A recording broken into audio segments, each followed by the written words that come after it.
Hello, I'm Dori Nando. You can catch up with all the fun on the Cosmopolitan Mix and on all our shows via podcast. Just go to My Joy Online podcast and search for your favorite show and relive those moments all over again. Only on Joy 99.7 FM, radio for discerning listeners. Super Hits Radio, Joy 99.7. Right, and our first story for AM News, it has to do with a trending story over the weekend. There's been a military takeover in Guinea, and ECOWAS has condemned the Guinean military's arrest of President Alfa Conde. This comes after the soldiers staged an uprising in Guinea's capital, Conakry.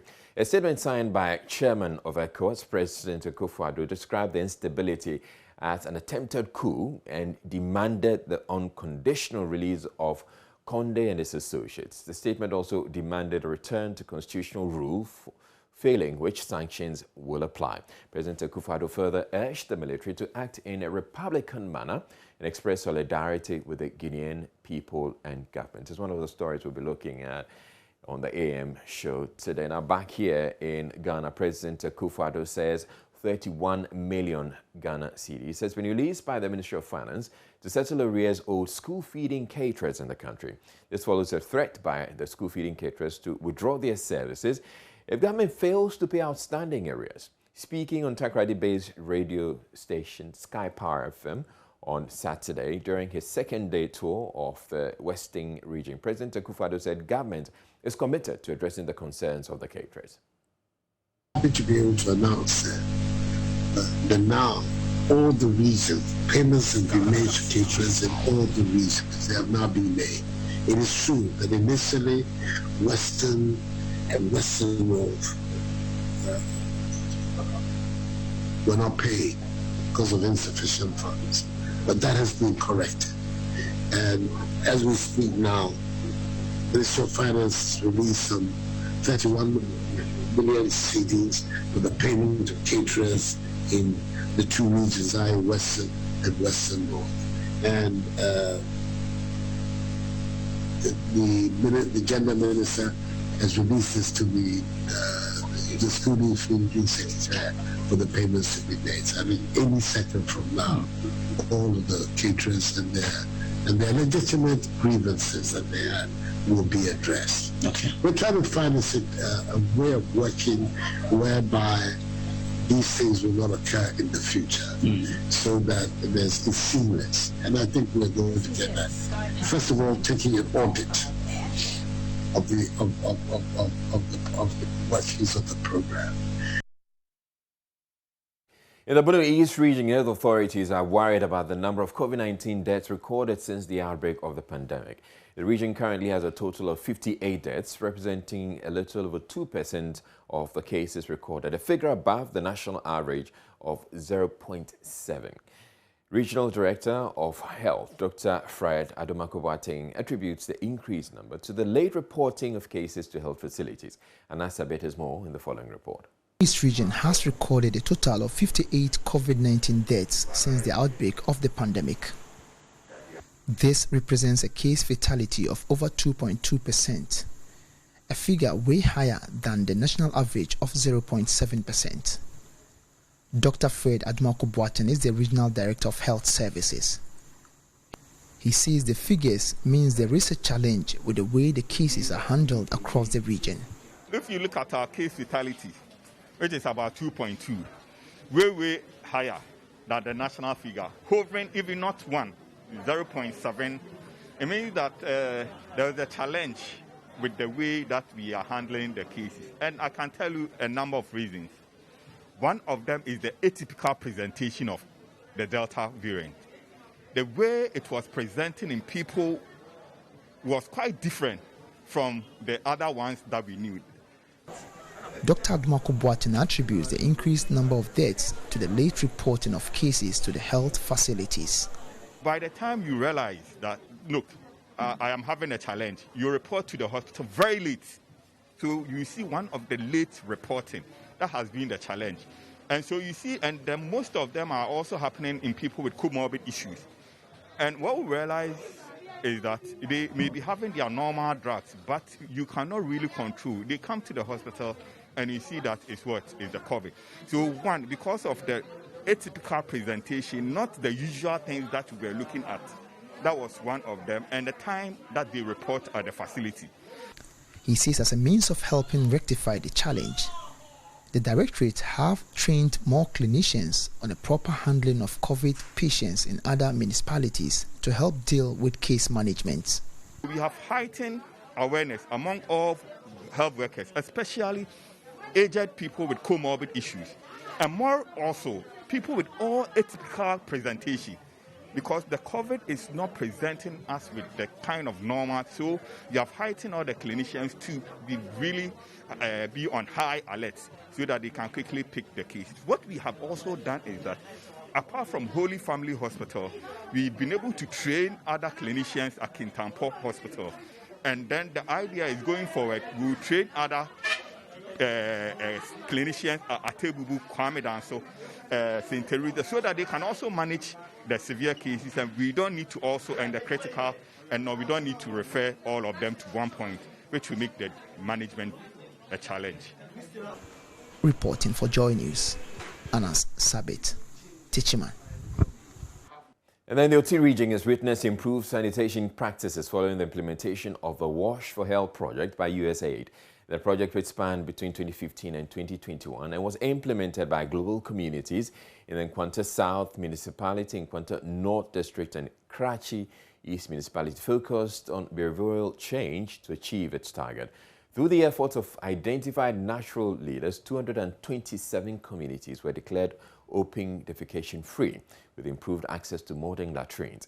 There is more in the following report by Fred Kwame Asari.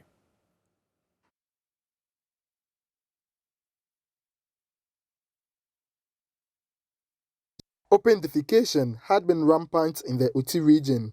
This has led to an increase in typhoid cases in the region, especially in riverine communities. Behavioral attitude was identified as a leading factor in the rampant open defecation and poor sanitation practices. It was on this premise that the global communities, a non-governmental organization, picked 3 districts to implement a USAID-funded Wash for Health project. The project, which focused on behavioral change, was undertaken in the Nkwanta South Municipality, Nkwanta North District, and the Karachi East Municipality. James Lomote is the OT Regional Coordinator for the Wash for Health project. I think a lot of gains have been made for the 6.5 years that we have worked on the Wash for Health project together with our partners. You saw the achievements for the region. Over 200 communities have been declared ODF. And so many household latrines have been constructed and in use. Behavior, hand washing behavior is ongoing.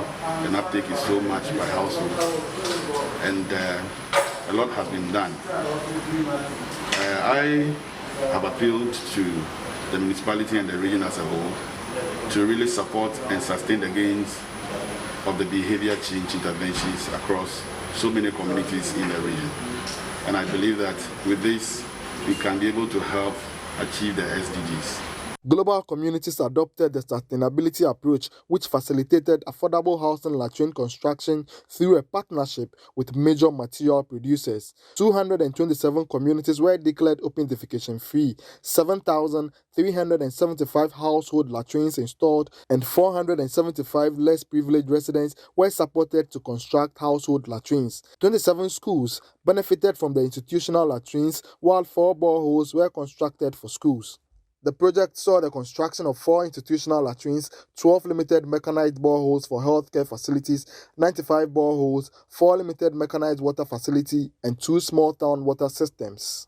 The OT Regional Coordinating Director, Andrew Nawil, lauded the contributions of the project and appealed for an extension. We'll be very grateful so that you can cover these other communities. They equally have a lot of challenges, and the incidence of typhoid and other sanitary-related diseases are so rampant that we think that if you still help the region for 1 or few more years, it will help us to address this challenge. The OT Regional Environmental Health Officer, Sybil Boyson, underscored the need for the project to be extended to other districts that follow in sanitation-related challenges. And where they've placed us, we need to go to some of our districts that are not on board, especially the Karachi and Chumuru, we need them there. And some other like Biapuye, they are not there. And with their work, I came along and it was so good. We need to work hard together to get other districts also ODF. Stakeholders at the closeout meeting in Dambai in the Kratchi East municipality appealed for focus to be thrown on island communities. Fred Kwame Asai, Joy News, Dambai. And churches in Ghana are expected to dedicate 1 week every year for the next 3 years for prayers and special offerings towards the National Cathedral project. That's according to the chairman of the Board of Trustees, Apostle Professor Pukunyina. Speaking at a fundraising ceremony for the project here in Accra, he stated it is part of the many strategies to raise enough funds for the $250 million project.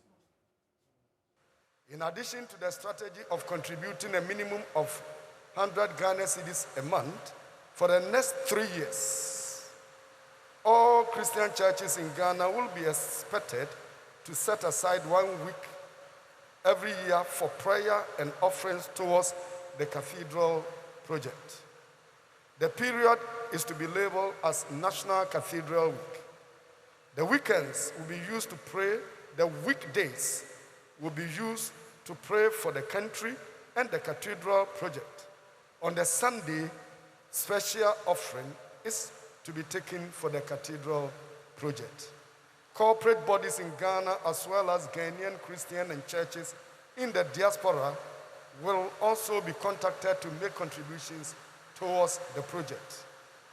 2 weeks after this national launch, that is on September 19th, 2021, we appeal to all churches to launch the fundraising at their levels to engender greater enthusiasm and participation.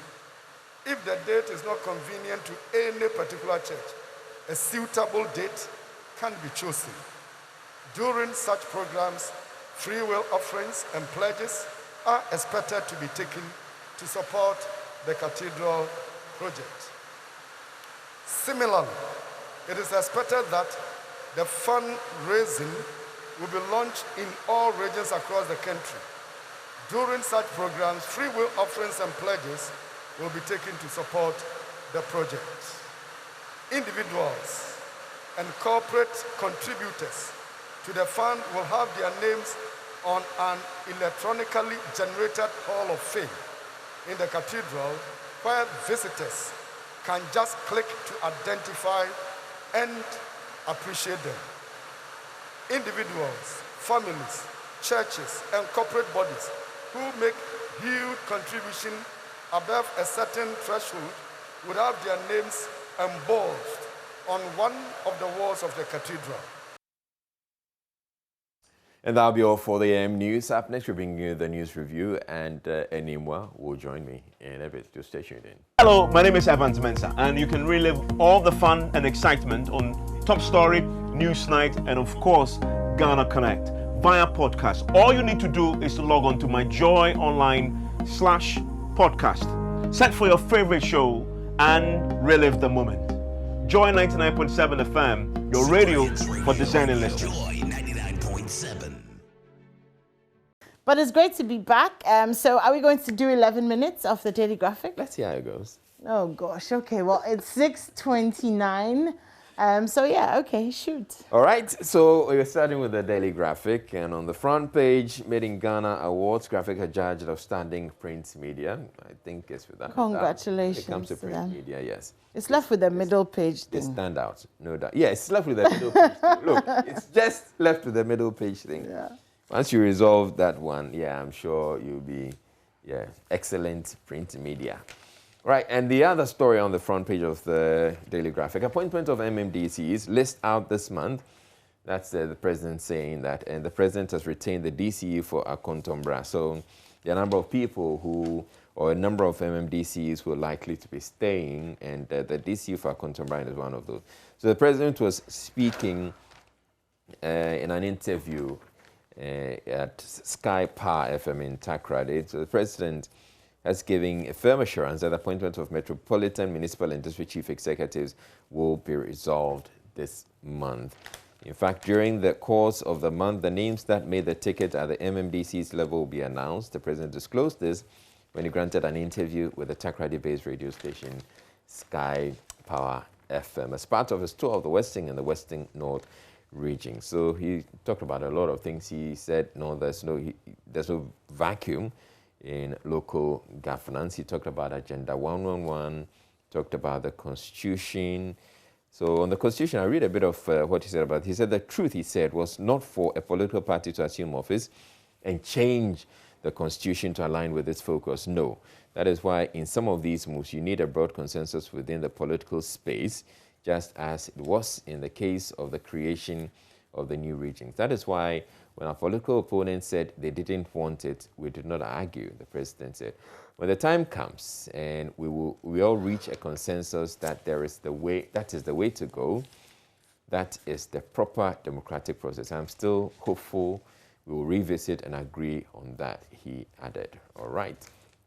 So that's it for that story on the president's interview at Sky Power FM. And Guinea coup, soldiers, government give conflicting accounts of situation. So this coup in Guinea, and the president, Alfa Conde, has been arrested. ECOWAS and the AU have both been speaking about it. They have condemned it. But it's an interesting story or situation when it comes to coups, because it looked like the people of Guinea, it's quite popular. Coup apparently happens to be quite popular. Okay. Because President Alfa Conde, he changed the constitution and gave himself a third term. And so the people are like, yeah, he should have gone. Okay, so Taliban accused of killing pregnant police officer and breaks up women's rights protest. Then we go to letters. Danger beckoning at Accra Mall Junction. Okay, that's a letter. And, want to find out what's in there. All right, teenage pregnancies in Central Region decline. Oh, wow, that's good. Okay, that's good news. Great to hear that. GJA goes to the polls October 3. So the Ghana Journalists Association will hold its national and regional elections on October 3. This has dragged for a while because the case was in court. There was a case in court that dragged it. And, in politics, PNC to hold NEC meeting in Kumasi. Chairman urges members to disregard notice. The PNC seems to be having all these issues.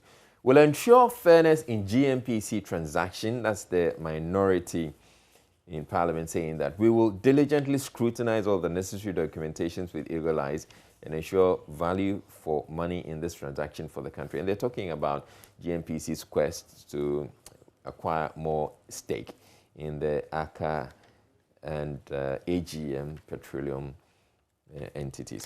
All right, so moving on. Inadequate infrastructure not excuse law school admission. Okay. Oh, and there's some job vacancies being advertised in the Daily Graphic. If you get that, you should look out for those ones. Support efforts to vaccinate people. President entreats chiefs and leaders. Graphic Zoom Lion Sanitation Dialogue Series. MMDAs, Mascazette Sanitation Bylaws. That's the speakers. And registration of mobile phone devices begins in October. So we're going to re-register mobile phone SIMs. It's something that, even though we've registered, apparently it wasn't done quite effectively. So we're having to go back to do that. And this time, they're saying, the Ministry of Communications is saying that they're going to insist on only the national ID for the Ghana card for the registration. All right, and go to the census spread.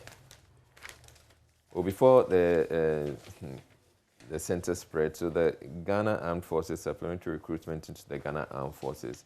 So it's the medical services. It's there. It's one of the things you should be interested in. Green Belts, as it is a new feature in the census spread of the Daily Graph. Green Belts, public open spaces in Tema. Dr.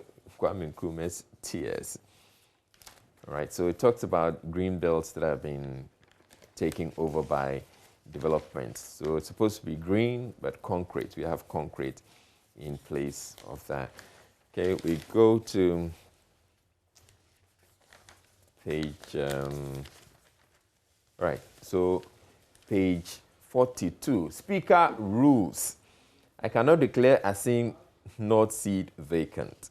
So it reads that in the circumstances, the Speaker is not clothed with the legal basis to make a pronouncement on the matter and can thus not declare the occurrence of a vacancy in the House pursuant to the standing orders of the House. So there's been some dispute over the Asin North seat. It's been in court. The court has ruled, and the Asin North Member of Parliament is supposed to vacate. But yes, he's filed an appeal, and the Speaker is saying that I've seen the appeal, and so I can't quite rule yet. I have to wait until the process is exhausted. NLA seeks collaboration with Nigerian counterpart. In education, lead National Transformation Agenda, Education Minister charges KNUST Board. Council of State member renovates Kechebi Primary School. President leads efforts to ease investor onboarding. Move quickly to some more stories. What I try to do is to bring as many of the stories in the graphic as possible. The headlines, so that you can go grab them, so that even though anyone will say spending too much time, it's for good purpose. Graphics do not clean up. Stop selling vegetables on bare ground. Sechiman Dabahini cautions traders at market. Government to support companies to expand. That's President Akufo-Addo saying that. In business, ADB ready to partner DBG. That's the MD saying the story about that. And UMB Tourism Authority promotes Ghana as center of the world. There's a press statement on the spillage of water from the Bagre Dam in Burkina Faso. It's from the Volta River Authority. It says that there's quite a bit. I can bring you some more on that later. Graphic sports.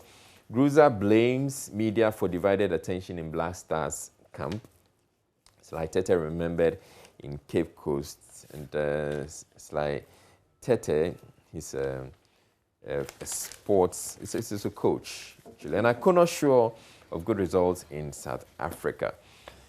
That's it for the Daily Graphic. Okay, all of your 10 minutes? 10 minutes. That's a lot, Israel. Anyways. Better, yeah. Than the 11 minutes. Okay, all right, Israel. Let's move on to the Ghanaian Times this morning. Okay, so on the front page of the Ghanaian Times, COVID-19 vaccination, Ghana receives 1.2 million Moderna doses. It's the largest shipment from the US through the COVAX facility. Family banishes man, 32-year-old man, from his home over homosexuality. Empowering our chiefs, going back to traditional authorities in Ghana's developmental agenda. Okay, 5 suspected armed robbers killed at Dentra, Akwaboso in gun battle with residents. So 5 suspected armed robbers have been killed in the central region after they engaged some members of the community in a shootout last Friday. So the robbers were said to have attempted to rob some people in the town, resulting in a gun battle between them and residents of Dentra, Akwaboso. A very unfortunate story that, again, it brings to mind the conversation about arms and licensing guns and all of that. But okay, police in Burkina Faso following murder of woman, suicide attempt by husband.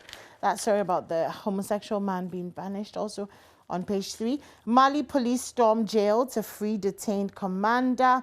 South Africa's ex-president Zuma placed on medical parole. Guinean special forces arrested President Conde. And Japan's Prime Minister Suga to quit. He has said that he's not going to take part in the upcoming election, so he's going to step down and not run. Defrocked U.S. Cardinal pleads not guilty to sexual assault. Fighting rages in Afghanistan's Panjshir Valley. KNUST has inaugurated their governing council. That's on page 7. And there's a story about lemons on page 9. Keep your heart healthy and fight kidney stones with lemons. Lemon, lemon, lemon. All right. Minister cautions assemblies against corrupt practices. The CPP has also been speaking refund money paid for state-owned agencies' employment forms. I think we touched on that story last week.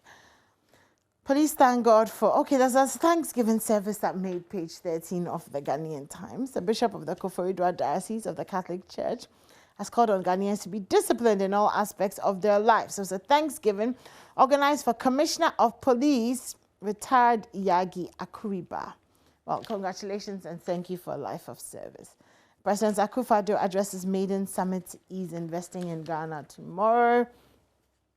There's a story here about vaccines, and President Akufo-Addo says Ghana to produce vaccines in 5 years. So that's an interesting one.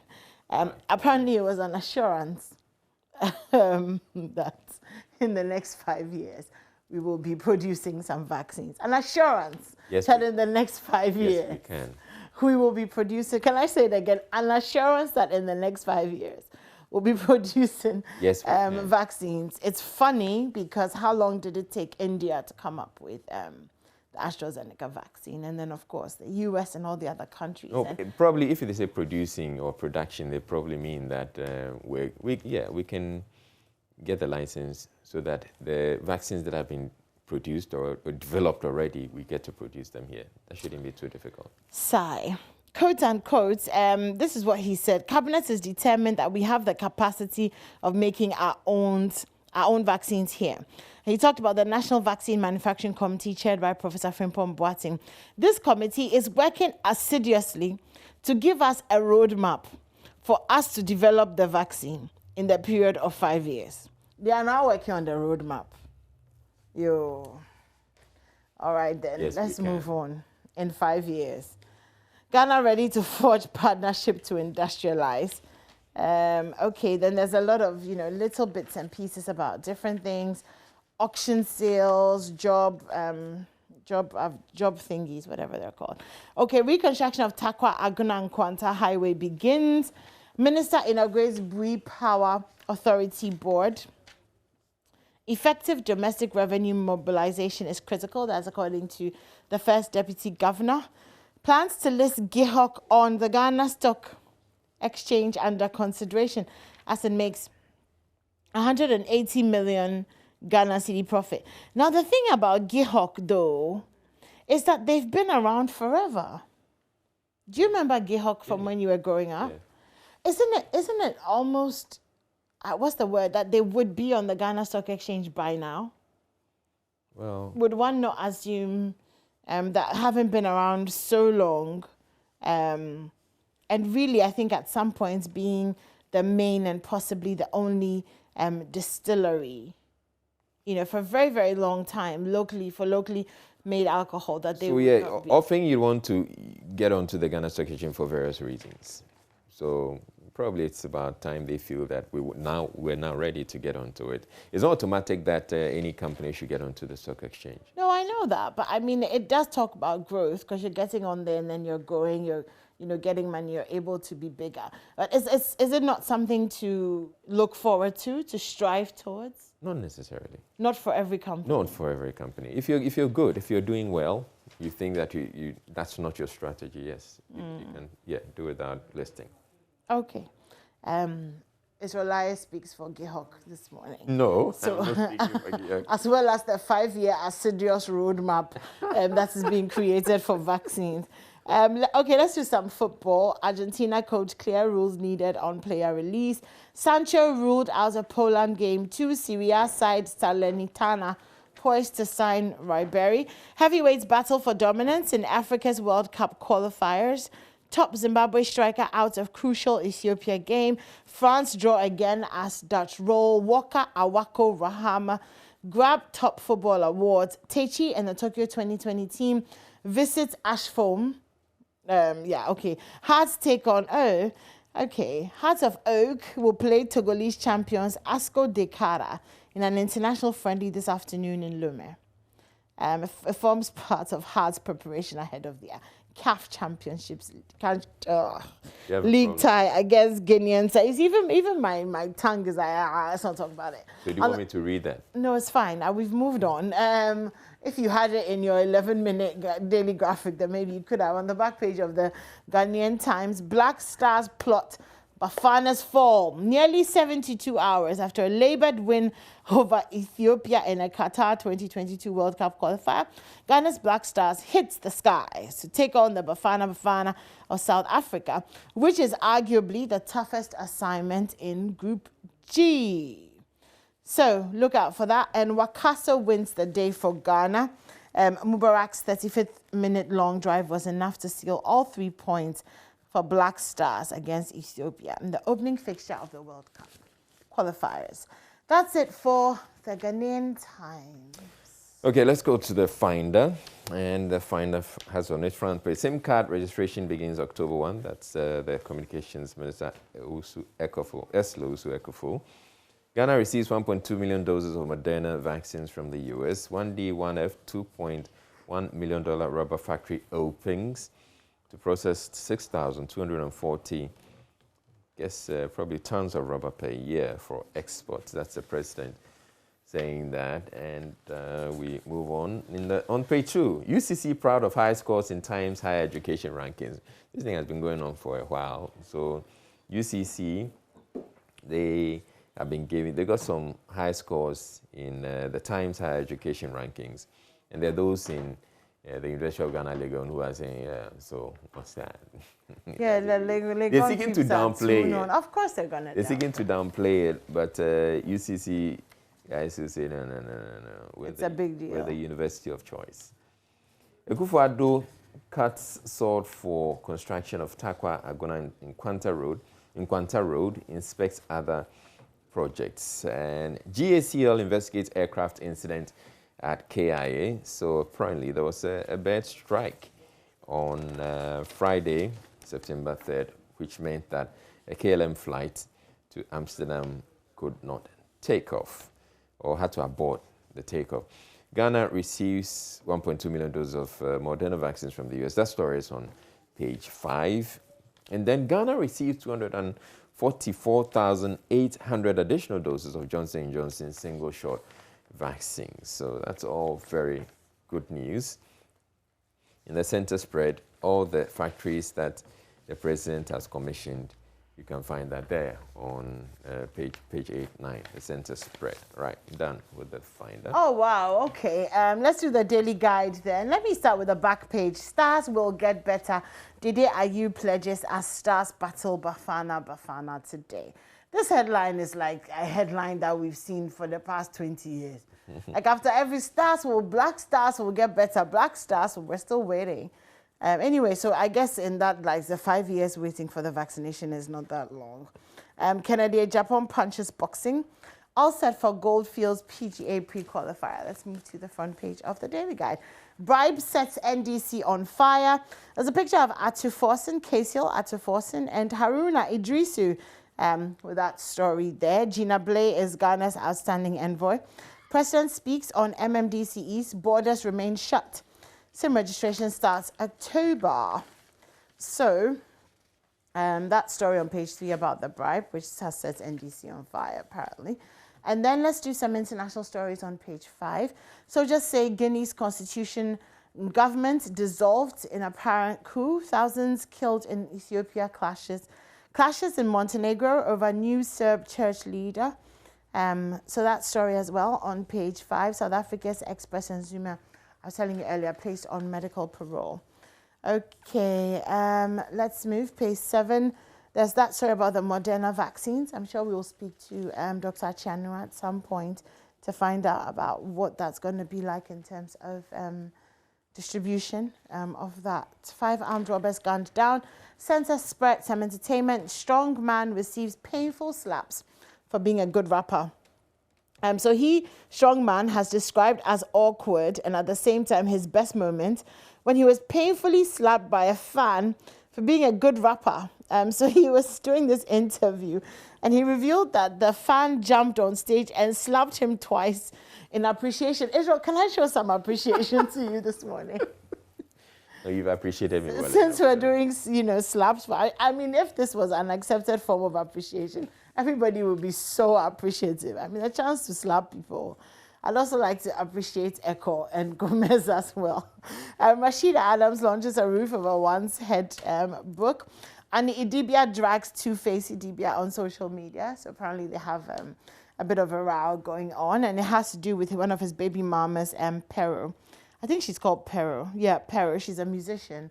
And apparently Two-Face took her and the kids that he has with her to Disney land. And Annie's point is that the fact that you've gone somewhere with your baby mama doesn't mean you have to sleep like in the same room or in the same apartment. So she's not very happy about that. Apparently in 2015, there were pictures where he was seen making out with this para lady, and apparently he has 3 baby mamas. Yeah, so Two-Face debut story with baby mamas. It's a song. It's a song that never ends. Okay, so that story, KLM forced to abandon takeoff. Because of the bird strike. Yeah. You mentioned that. Baumia donates 33 seats. All right, Mr. Bams. All right, gotcha. All set for 2021 Ghana Outstanding Women's Awards. Something about the GMA in the UK, also on page 14, and then we already did the back page. So there. All right. Okay, let's go to the Daily Statesman. 1D1F in steady progress. President commissions $2.1 million rubber processing plant. 1 laptop for every teacher to boost teaching. 1L1T. Government makes efforts to ease investor onboarding. And also on page 3 then, Akufo-Addo MPP will recapture lost in Zema seats in 2024. Ameya Nkumfi appointed board chairman of PPA. Fire military hospital not abandoned. Ikima in Wabija South MP saying that. Then Harun Idrisu debunks bribery allegation. Journalists advised to prioritize issues regarding their health.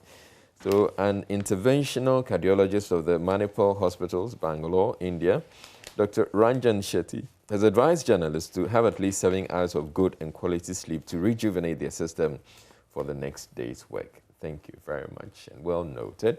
Government to establish chicken and guinea fowl factories. Yay. But that means going to bed at 9. If you wake up at 4, you have to go to bed at 9. Yeah. To get 7 hours.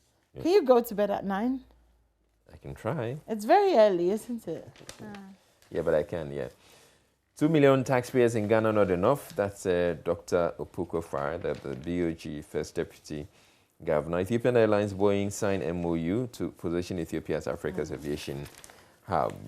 And yeah, the entertainment stories that you have in the Daily Guide are all captured here.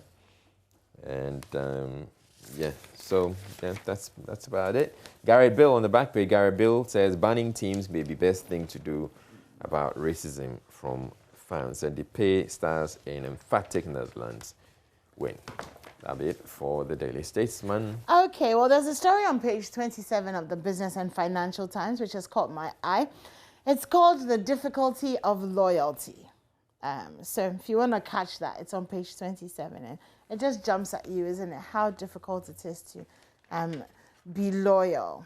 And well, you know, one of my favorite things that whatever comes with loyalty is, you know, when they say that sometimes silence is picking a side. Yeah. Yeah. So tough one there, isn't it? Yeah. When 2 people you like are fighting and you decide to keep quiet, you're actually picking a side. Then again, they'll say that's Moko Sane, 2 people Sane, don't put yourself inside. Anyway, but you can find that on page. Party. Sorry? Otherwise, you become a third party. Yeah, yeah. So that's on page 27 if you're interested. But let's do the front page of the Business and Financial Times.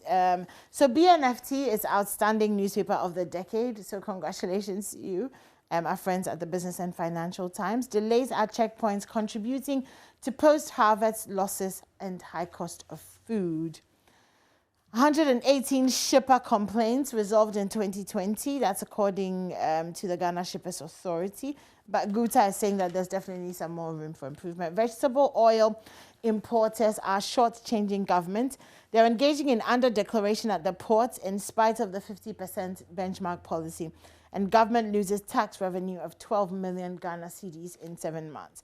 There's an opinion piece empowering our chiefs, going back to traditional authorities in the developmental agenda. So the fruits market is also to register CAGR of 5.3% by 2026.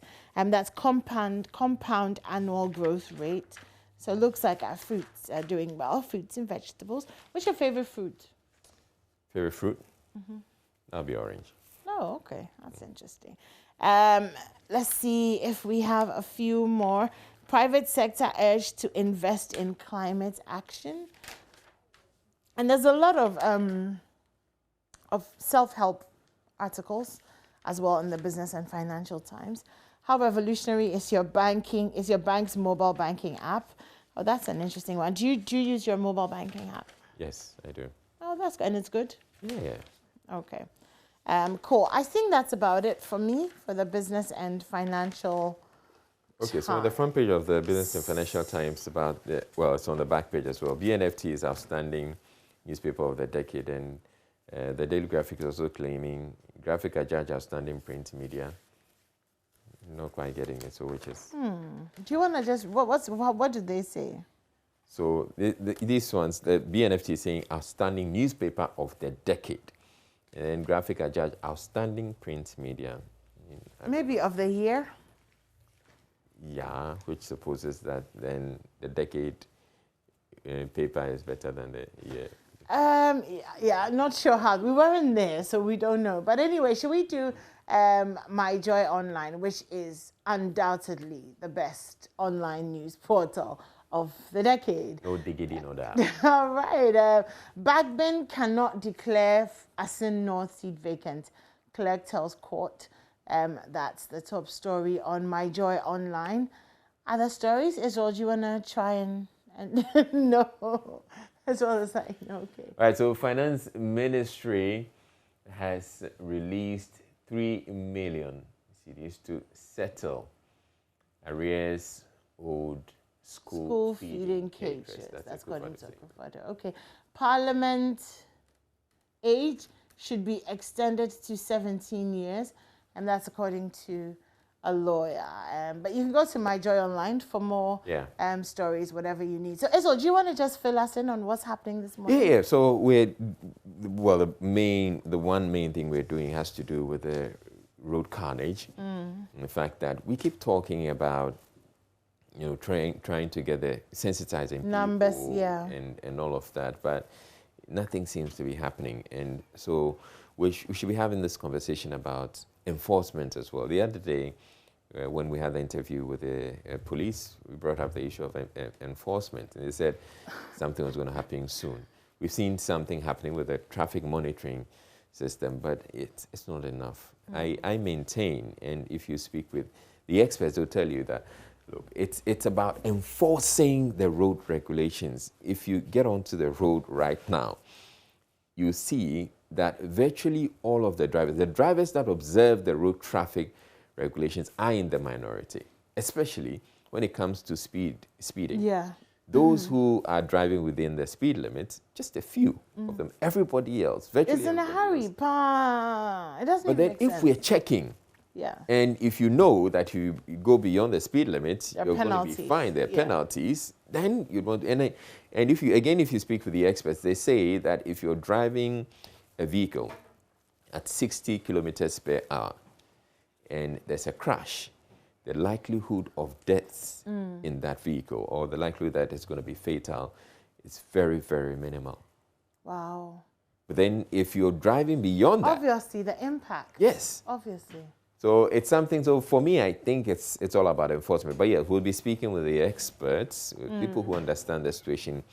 And this morning, I want us to have a conversation about how we can get the people who are supposed to enforce the law to do their job. How do we enforce the enforcers? Basically. Yep, that and so much more coming up. We'll also be talking about COVID. Of course. As well. And the peer-to-peer initiative started by the Ghana Health Service to get drivers to not pick up people who are not wearing masks and all of this. And while at it, yes, we'll also be speaking with the drivers. How do we get to enforce? I'm sure if you speak with the drivers, it's all about enforcement. They'll tell you that they don't really. We should be asking the drivers probably, why don't they observe the road traffic regulations? I'm sure they'll tell you that. As well. They'll have a million things to say. That should be an interesting conversation. And so we'll do all of that. And when we come back, don't go anywhere. We're going for a quick break. When we come back, Oreku will bring you the sports. And of course, all these conversations coming up, as well as some showbiz a little later on in the show. So don't go anywhere. Stay right there.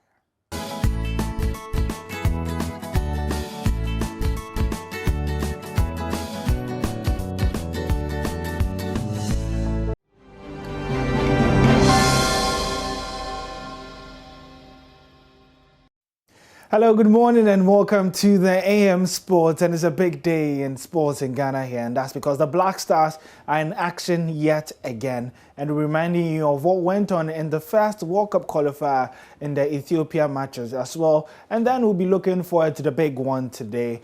This afternoon, Ghana would be in Johannesburg facing South Africa in the second match of the World Cup qualifiers. Ghana are currently top of Group G, but things certainly could change. But we start off from last week, where the Black Stars got off to a good start in the 2022 World Cup qualifiers after beating Ethiopia 1-0 in Cape Coast on Friday. Mubarak Wakaso got the only goal of the game, and the team created many decent chances but failed to convert them on the day. However, head coach of the side, C.K. Akono, is not too worried about the performance.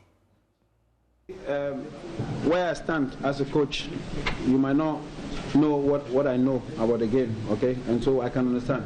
Listen, the fact that we scored one goal, the question is, do we create chances to score? Yes, I say yes. This same squad, in our few friendly matches that we played against Qatar, we scored 5 goals. So it is not a situation where we cannot score goals. Maybe now it looks like that, but I still don't believe that we can score goals. We will score goals, but it will come by itself. It will come. We are doing well, we are creating chances, and it will come. It's just a matter of time. Let's now move to captain of the Black Stars, Andre Ayew, who was impressed with the team's performance despite a hard-fought win over Ethiopia. Well, I think if you look at the results of all the other teams in other groups, you will not say what you're saying. Go and check. What I just want to say is that we are happy with the 3 points. Everyone is happy. That is football. We need to win. And I'll keep saying, and if you want, anybody can watch the game again. They did not shoot at goal. They were possessing the ball in their half. So we were calm with it. We played with our experience and our brain to let them possess it in their home. We were not going to go and press them crazily. How did we score? How did Jordan take balls and go forward? By interception, those balls in their half. So we knew what we were doing. So we have the 3 points. We are happy with our performance, and we know that we can improve. Now, ahead of the Black Stars FIFA World Cup qualifier this afternoon against South Africa in Johannesburg, coach of the team, C.K. Akono, and goalkeeper Richard Ofori are confident of a win for the Black Stars. It is a match that we've taken very, very serious. When we played Ethiopia, there were certain things we needed to do. We've learned from that thing, and I believe that come tomorrow, Monday, we will improve in the area. We're looking forward to have a good match. We're looking forward to get 3 points, and that's what we're here. Yeah, this game is very important. It's not for only me, it's for the nation, because we know how the nation love the game, and then how important this game is for the nation, because we want to go to the World Cup. That's the stage that every player wants to play. So it's very important for the team and then for the nation. But I'm playing with a couple of the players. Most of the players I'm playing with them here. And then I know their qualities, they are very good. But at the end of the day, we are Ghana, so we need to show we are Ghanaian national team. And then the most important thing. What was all about the game today against South Africa, as the Black Stars have safely landed in Johannesburg and had their final training session yesterday. But joining me via Zoom to discuss the chances of the team going into this game is Owusu Bempa Ayala, who's a sports journalist with our sister station in Share FM in Kumasi. And Ayala, it's a pleasure to have you here this morning. First off, what were your thoughts from the Ethiopia game? Good, thank you. I've watched France play 2 games in the World Cup qualifiers, the last being against Ukraine. They've not been able to win. I watched Italy, the European champions, against Switzerland yesterday, and they couldn't win. It doesn't mean that the Italians and the French citizenry will not be criticizing their team, because that is the normalcy. So if I listen to Kosika Kono, I listen to Andrea, you are captain, who says we don't even know the results of the other games. That is why we are criticizing the play of the Ghanaian team against Ethiopia. I don't agree with them. We have our own standards, and this is Ethiopia. The last time we met them here was the first game of the second coming of Akosua Piara Barbara Sports Stadium. We beat this team 5. Yes, I acknowledge their improvement, but whenever it is that Ghana are playing Ethiopia, and not at any place, but on the Ghanaian soil, we need to be convincing enough in our approach. We need to dominate the game at every quarter of it. We need to be creating chances. We need to be scoring. We need to give the Ghanaian citizens whose orientation about the game is all about domineering. It's all about the Black Stars dominating games and having fun with it. And we didn't see that against Ethiopia. So I don't subscribe to their explanation that the game has been tough and that we should accept any standard of it. If Coach Kona is trying to tell us we created chances against Ethiopia, I don't know which chances he was talking about.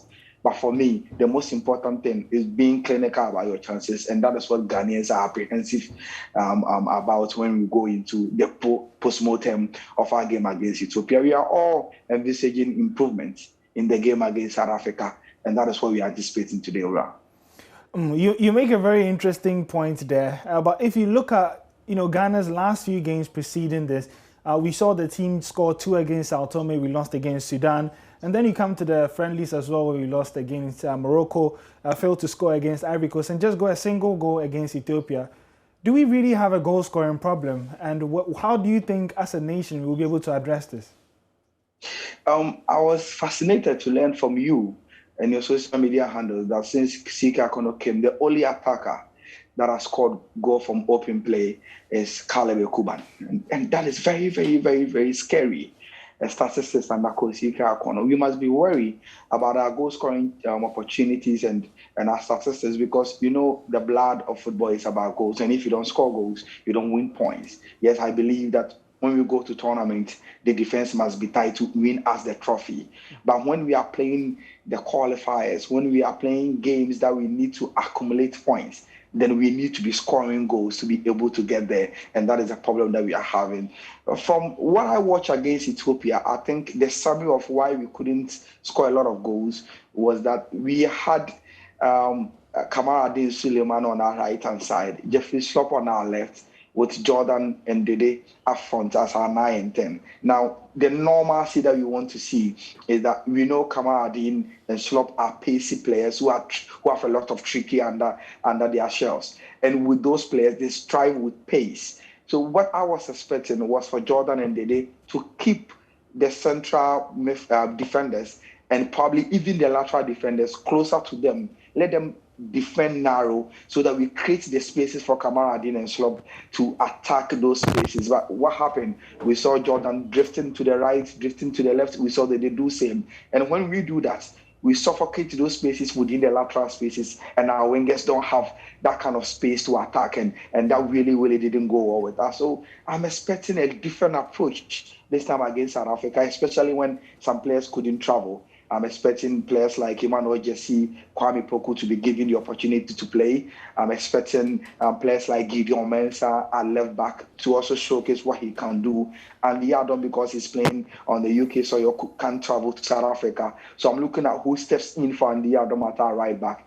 We don't have Amate because he's playing obviously for Leicester City. Who partners Jiku in our central of midfield? Are we going to see a change from Baba Idris who are cast a combination that could create a lot of chances to probably bringing in Majid Asmero, who we know is very, very good when it comes to attacking their blocks and giving you the right opportunities to attack. And so these are the changes that I'm expecting our team to go into. And as Ike Akono said in his post-match press conference after the Ethiopian game, he wants to see improvement. Ghanaians want to see improvement, and the improvement must come in thick and fast against South African team that will give us more opportunities and more spaces to attack than what the Ethiopians came to do here. So I'm expecting us to attack those spaces and probably give the French players the opportunity who are hungry for success, who are hungry to also write their Black Star story, the opportunity to also give us what probably we want to see. All right, and before we do go, Ayala, let's look ahead to the game this afternoon. Last time that Ghana went to Johannesburg, it was similar circumstances. A lot of key players were not available. Mohamed Kudus was the one who stood up that time. Which player do you see stepping up into the space to take up responsibility and perhaps lead Ghana to victory this afternoon? I expect Gina Shimeru and probably Kamaldeen Suleiman to be our stars of this afternoon game. The reason why I'm picking these two players is that, look, they are young. They know what it means to have a very, very good game against South Africa. They know what that will give in terms of their chances to stay in the Black Stars. And Kamaldeen on a very, very good turf as the FNB, with the kind of space that will be provided for him, will show why Rain came for him from Norgerland. And Magida Smith has been on and off for us who have been following him. We think he needs to make a claim to the Blasters and be a permanent part of it. Then I'm looking at Sika Conde, giving him his opportunity for him to showcase what he can do. So I'm counting on those two players in the absence of Kudus. They are young, they are hungry, and they want to take every opportunity to write their names in gold and probably start their journey to become legends of the Blasters. And do you have a prediction for the game? It's very, very difficult to predict Anakosi Kakone because you're not scoring goals. But a 1-0 win will be something I'll be very, very comfortable with. And that would mean Ghana would go to 6 points for the qualifiers and would still maintain the top spot in Group G. And hopefully that would be a good result and one to look forward to. But the game comes off this afternoon at the FNB Stadium as Ghana face South Africa in match day 2 of the FIFA World Cup qualifiers. But let's do some more stories where Raheem Ayew, the brother of Andre Ayew, says that the outside midfielder's leadership quality is admirable. For Raheem, Andre Ayew has what it takes to lead Ghana to the 2022 World Cup in Qatar. He has always been a leader, you know, wherever he has been. So I wouldn't say much. So he has the quality. I mean, I always say he was born for it. So hopefully, I mean, he's doing great things now. So I just hope for the best. And I always pray that, you know, he do great things for the national team, which he did with the under-20, you know, which has never been done before. So I just hope, I mean, things get well or things continue as it's going. Those who were there before him, they did what they can. You know, they did what they could. He has come. He's doing what, you know, being a leader does not mean that they just take the banner and give it to you. You have to have certain qualities. Not everyone can be a leader. So. Well, we're continuing with the AM show. Do stay tuned, and we have a lot more. Back in a bit.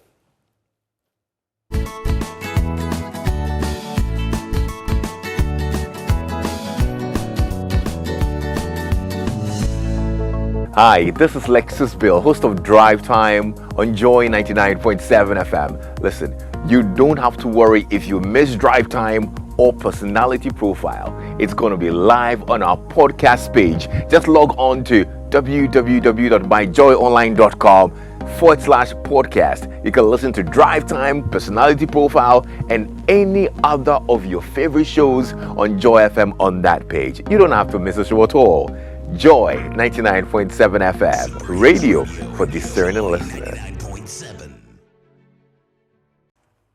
All right, you're still here on the AM show, and we're going ahead with our big conversation for this morning. It has to do with road safety. So here on the AM show, as I indicate, that we're very big when it comes to you, and we want to do whatever we can to make your lives better so that you can live your life and enjoy your life to the fullest potential, achieve all your dreams. But this goal tends to be frustrated by road accidents, which have been on the increase in recent times. We keep losing so many people on our roads, and many others are getting maimed. So the statistics as we have it, between January and August this year, we're looking at 1,927 people who have died in road crashes. 1,927 people. That's a whole lot of people who have died just between January and August this year. And we haven't even gotten to the end of the year. So the stats are terrifying. And if you're comparing that with COVID-19, which, yes, we're spending a lot of time on, and yes, rightly so. We're spending that much time on it. It's claimed a little over 1,000 lives since the pandemic began. So it's important that we dedicate or devote some time to road safety. Joining us for the conversation this morning, we have Engineer David Osafo-Adonting, who's the Director Planning and Programs at the National Road Safety Authority, and then Cecil Gabra, who's a transport consultant. He's the CEO of Top Tech Transport and Logistics, and he's a friend of the show, I should say. Welcome, and thank you very much for joining us, Mr. Gabra.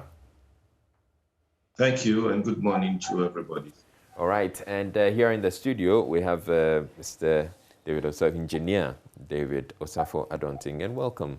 Thank you, my brother. And thank you for being with us in the studio. So let's start with the statistics. And you have all the statistics, but what? 1,927 people have died in road crashes between January and August this year. And this is not getting any better. And it appears every month we have a lot more people dying.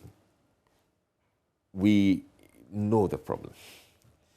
And I believe we know the solutions as well. We have the solutions. So instead of maybe going back to look at the problem and what are the solutions? Let's discuss the solutions. And Cecil Gabra, I want us to do that with you as well. I think there's no point in going back to discussing the problem. We know what the problems are. So can we discuss the solutions? And it's not as if we haven't even discussed the solutions. We keep discussing the solutions. But again, I say, can we get the people who are responsible to do their job? So I'd want to start with you, Cecil Gabra. You tell us some of the solutions we keep talking about all the time. Thank you so much, Israel. It's just the problem is just the same thing like we talk about always, but then there's always a solution, right? Good morning, Mr. Adonting, and I believe you are strong and healthy. Well, road safety begins from all of us. We always say it. It is all of us. It is not from the National Road Safety Commission. It is not from the police, but then majority of the problem is from us. And I think as citizens, what we need to do is to now talk to ourselves, okay? Because you will realize that most of the accidents occur on the highways, very fatal ones. And it's one reason which we always talk about, which is speed, right? I don't know why, many people cannot reason when it comes to speed, because the faster you go, the much problems you give to yourself, right? For instance, this morning I was on the Tertiary Road, and a vehicle was, moving from left to right, changing lanes, and I said, this guy will be in trouble. Within some short time, there it was, bam. There was an accident right in front of me. In fact, I've captured it. I always use a dash cam in my vehicle, so I captured. Maybe I'll send it to you later on. And it's the same issue, speed. If we will control our speed, okay, Israel, I believe that we'll not even have one accident, because 90% of the accidents that we all see is one thing, which is speed. The faster you go, the much more difficult it is for you to solve the problem by reducing the speed. It is not from the police, it is not from the National Road Safety Commission, or, authority. David, I'm sorry, please, authority, okay? It is coming from all of us. Let's reason now. Let's put up our thinking caps. And I believe that some time ago, when we used women to sit in commercial vehicles, in front, and then talking to the drivers, let's bring all those things back. That at the front seat, it shouldn't be somebody, a driver, a male driver. We should have a female driver. Who understands speed. Majority of vehicles, majority of passengers who sit in the vehicles do not understand speed, okay? And another solution is that... Mr. Gabra, before we move on to the other solutions, I just want us to stay with the speed for a while now. So you talk about speed. Let's ensure that we drive within the speed limit. And I believe if we're able to do that, as you're indicating, we should reduce the deaths significantly. So I'm coming to you, Mr. Engineer. So we know that, yes, if we're able to reduce the speed. And Cecil talks about the fact that it has to be about us. So if we leave everything to us, and we've been talking about road safety and trying to sensitize the public for many years, but we're not getting anywhere with it. So what is the responsibility of the National Road Safety Authority when it comes to, let's talk about just the speed bit, enforcing the speed limit? Yeah, thank you very much. Good morning also to everyone. Good morning to you, my good friend, Cecil. Indeed, I think Cecil has taken it from somewhere, and that's exactly where I will also continue from. That is the basis of it. Let me say also that this year in particular has been a very worrying year for all of us. If you look at the figures, to be honest, the figure we are recording now in 8 months, 1,927 in terms of deaths, is a figure we record annually. So it means that we have 4 months more to go. And yet we have hit already what we record in a year. So what is going to come, we don't know. But looking at the trend, it appears that this year would be one of the worrying years compared to the previous, because we have never gone that far if you look at the past 10 years. And so it is worrying. And I would not have any better word to describe the situation than using the word that it is worrying for all of us. Indeed, I am happy you are now letting us move away from problems so that we can hit the solutions. Let me, before I go there, commend your institution in particular with this Drive Safe campaign, Arrive Alive campaign, which we all join hands and ran it over. You were at the lunch in Takoradi, you remember? Yeah. And you carried it on to this stage. We all worked together. We had about 22 or 30 media stations running, sensitizing, educating, publicizing. We did an evaluation of it in quite recent times, and you could see the awareness level is rising. The publicity, road safety knowledge, it's about 81% as far as our records show us in the past number of months. That is very good. But the problem we have is that it is not reflecting on the ground. You know, we always say agroniform, but we are not seeing it on the agroniform. What it means is that we have a bigger problem than perhaps we see. All right. We have provided the vaccine. I always call it a vaccine.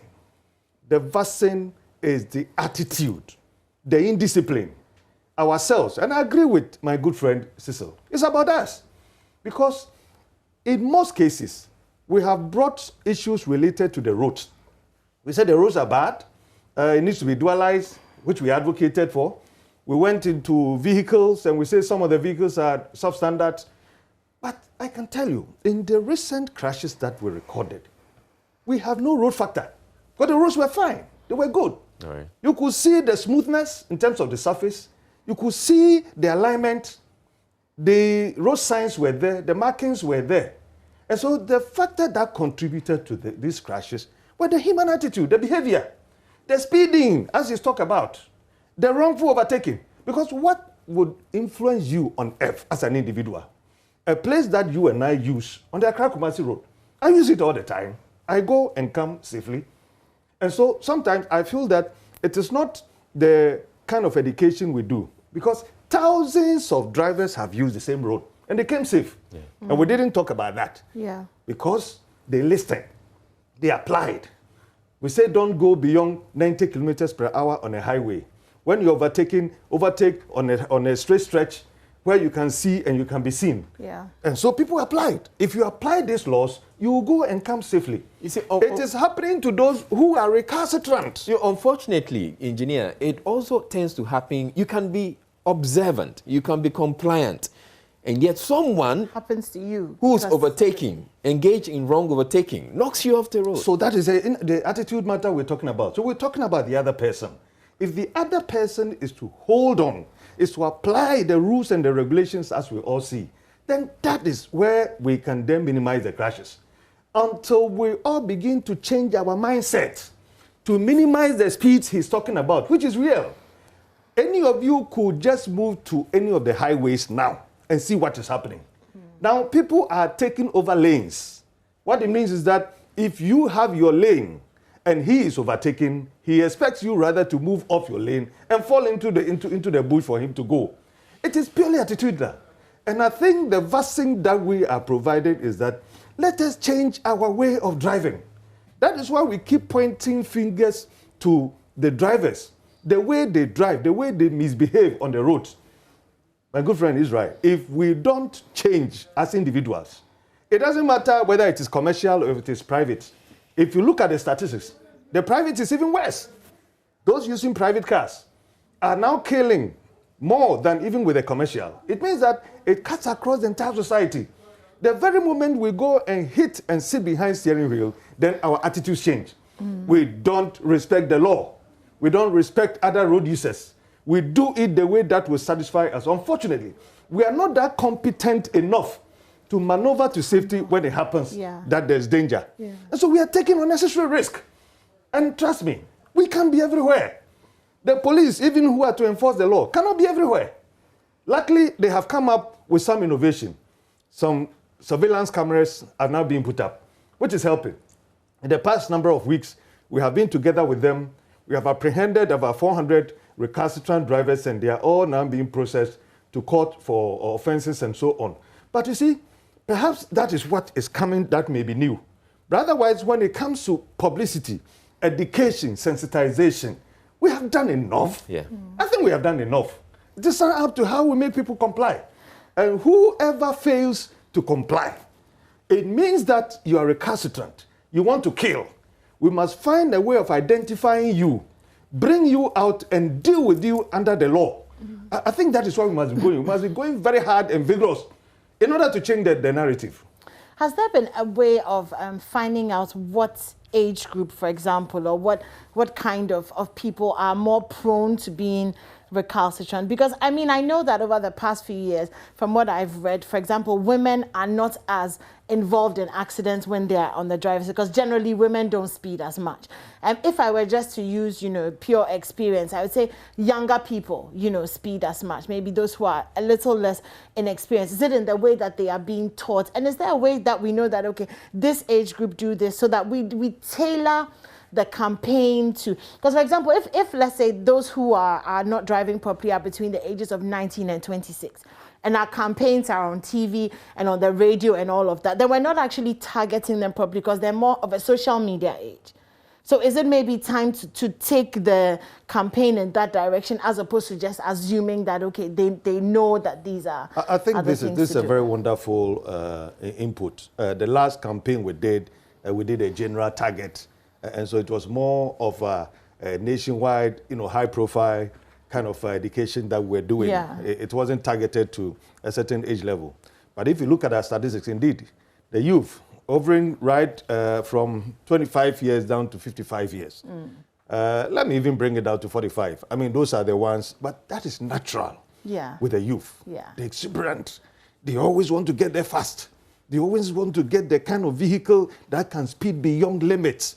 I think you know the attitude of the youth.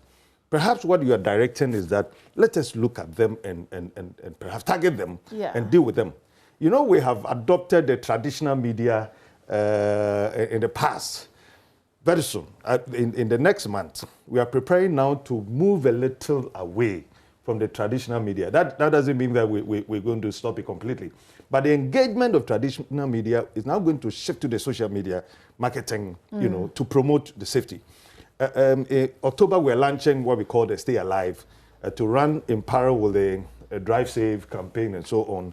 But the target is more of the youth. I think I'm happy you have brought the issue in now. That issue also, I mean, I worked for DHL in the UK, and my van had this kind of mechanism where I couldn't go beyond a certain speed. A speed, If the numbers are that bad, when we're registering the cars based on insurance, based on who is driving what, is it time to take drastic measures like that? Because like you said, the police are not everywhere. The cameras won't be everywhere. There'll still be people who are insistent on being recalcitrant. So is it going to get to a point where we are doing crazy things like that, like limiting? You see, you talk about speed limiters, and I'm sure Cecil Gabra would want something to say about that, because it's one of the things he's been talking about, that we should have speed limiters on public vehicles. Yeah, for example, the buses, yeah. Cecil, I'm sure Nimwa has just hit it exactly the way you were hoping it will be said. Yes, I always talk about speed limiters because David will even expand on what I'm talking about, because it's there in the legislative instrument 2180, I think 246 or so, where commercial vehicles and with a certain tonnage must have speed limiters fixed in them. I mean, that should be the work of DVLA and must be supervised by National Road Safety Authority, if I am right, David. But then it's been there from 2012 or so, yes. The LI was promulgated somewhere, I think, 2004. And up to now, we still see all these big trucks, big buses, driving freely and then competing with each other. I mean, that is especially the 207, 208 Mercedes-Benz buses that fly from, Accra to other regions. I mean, they don't care about anything. They compete with each other looking for passengers. So the speed is great. The speed is so much. And I wonder when we can, or maybe if the LI could, I know it's been amended, that instead of those buses, we should start from all those trotros and so on. They cannot, drive more than a certain speed. I mean, maximum speed for them should be about 50, 60 in town, okay? And then even on the highway, they should drive at about 80 kilometers per hour, not to compete with other vehicles. Right, so I always talk about this speed limiters issue, and I do believe it's now time for us to implement it. And then the second thing that I always talk about is that, look, about 90% of passengers, I'm talking about commercial vehicles now, I'll come to private vehicles. 90% of passengers who sit in commercial vehicles do not even understand driving. They have no knowledge. And therefore, all what they know is that driver may pentem, take me, and then let me get to maybe Cape Coast quickly. He or she doesn't know that when you get to the curves in Cape Coast, around Cape Coast, you must slow down and so on. Their interest is that I'm going to Cape Coast in the next 2-3 hours, I should be there. Now, let's extend the speedometer to replace the television sets that they watch to, keep them away from speed. That rather distracts their attention in every situation, and then will not care what the driver is doing. I mean, all what they will notice is that the car moves left, right, swerves, and then inside the bush they all go. And then when you are quiet at the morgue there, you can't talk. And are you going to complain? Now, we need to look at that aspect. And then secondly, apart from the speed limiters, I think it's a time to create jobs for people that we must employ, if it's even national service, and put up a very, very attractive kiosk, or, wooden structure or plastic structure with a lot of reflectors on it. I mean, if that is on the road and there's even one person seated in that kiosk, I'm sure to bring some fear. Now, that the responsibility of that person is surely to look and check on the log books. By law, all the transports, that's commercial vehicles, must have a log book, and that also will be a deterrent for them to know that, look, from, let's say, Accra to Mankesim, we are not supposed to use 2 hours, and then immediately you get the fine, and that will be checked, as well as the tachographs, which I'm talking about. And this tachograph, David, you can expand on this. It is all in the airline that commercial vehicles must have tachographs, they should have logbooks, they should have speed limiters. And what are we looking at? We are looking at safety. We are looking at reducing the speed, which is a big problem. It's an encounter towards the death of all of us. I mean, you never know, just like Israel mentioned, who is next to go can be somebody closer to you. Touch wood, that is not going to happen if only we'll apply all what we are saying, that, look, things must change. We all must be involved. And then the education must be there. The police, fine, I'm happy 400 people were apprehended. David, that was a very good thing. But how many of us know that in Ghana, about 10,000 cameras have been installed? I think we should put fear into them. All radio stations, TV stations must show footage of what the police, the National Road Safety Authority, and DVLA are all doing.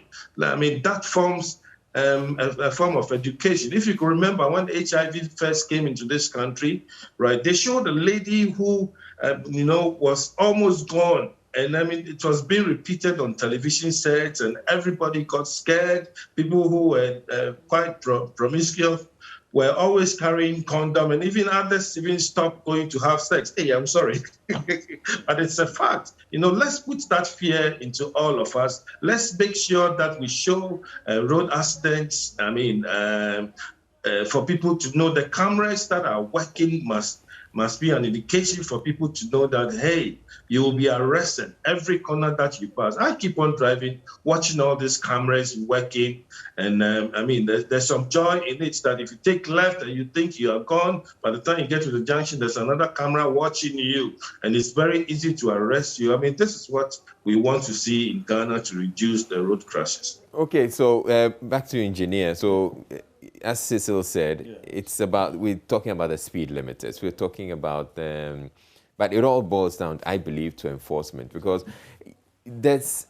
I have traveled out of this country and been to other countries where I go with my international driver's license. And yet when I get there, I'm hesitant to drive because I feel, and it's true, you said something, anyone said something, that when, as young people, we feel that if we have the vehicle, we should drive as fast as possible. And it goes back to when I was in secondary school. We feel that if we get a vehicle, we should burn rubber. We should display. We should let people know that the faster we drive, it suggests or supposes that, the faster we drive, the better drivers. And you carry the same attitude to grow. Yes. But so that's the attitude. It took the last few years when I had to travel out, and I noticed that I can't drive because by instinct, I want to speed. And yet, if I speed there, I'm going to get a fine. And I'm going to bring trouble to my host, or I'm going to pay dearly for it. But here, everybody drives knowing that there are no consequences. Okay. Israel, I can assure you that the narrative is going to change. From October, I said we're launching a new perspective of road safety management. Stay alive. Stay alive. Stay alive this time around. It's not coming with talk. It's coming with action. Okay. On the ground, some of the things that you're going to see new. One is the speed limiter project you are talking about. It will be implemented. Yes. Just last week, we had a meeting with DVLA, and we have agreed on the modalities and procedures for us to implement. In any case, some organizations have already started. If you go to STC, Intercity STC, you've already mounted these speed limiters and it's operating. In fact, it's one of the reasons why we tell good stories about STC currently. They are using it, and a few transport operators have started using. In fact, we wanted to see how it works, and it's working perfectly. So we have engaged DVLA, and very soon you're going to see this speed limiter project now take off. Beyond that, the element or the component of enforcement is so crucial in these very times. Yes. Where people have heard, they have listened, they have seen. Now it's a matter of how to compel them to do the right thing.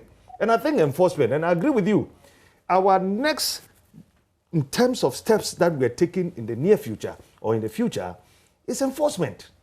The police have already demonstrated beyond all doubt, that camera can do the trick. I told you just in a few weeks, we have rounded up about 400 of them. The cameras are going to do the trick. What they are using currently is a surveillance one, identifying. Yeah. And we're going beyond identifying. This time, it is apprehending you and processing you for prosecution or for payment. We used to call it spot fine.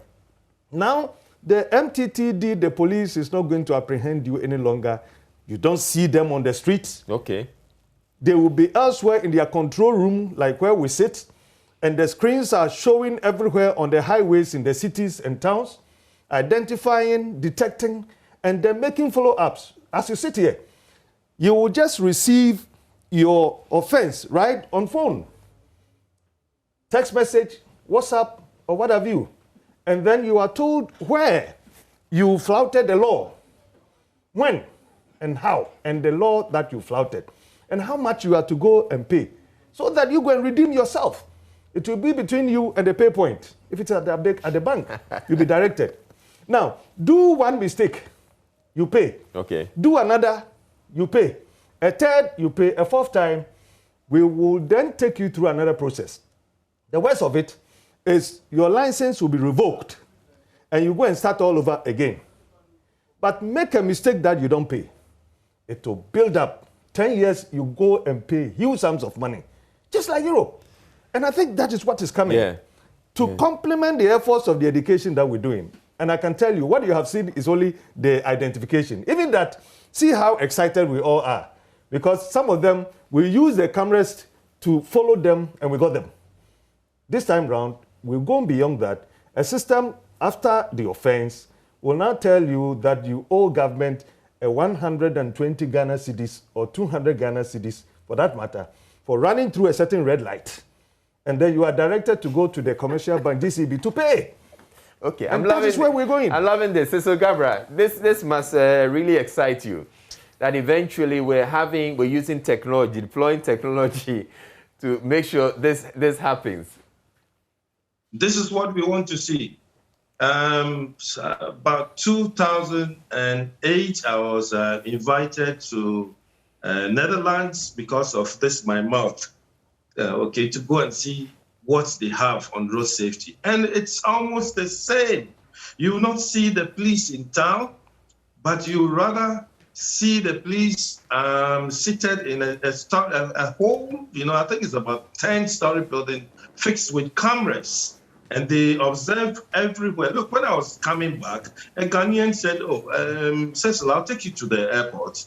Now, while he was driving, he was speeding. I told him, my friend, just slow down. You are fetching trouble for yourself.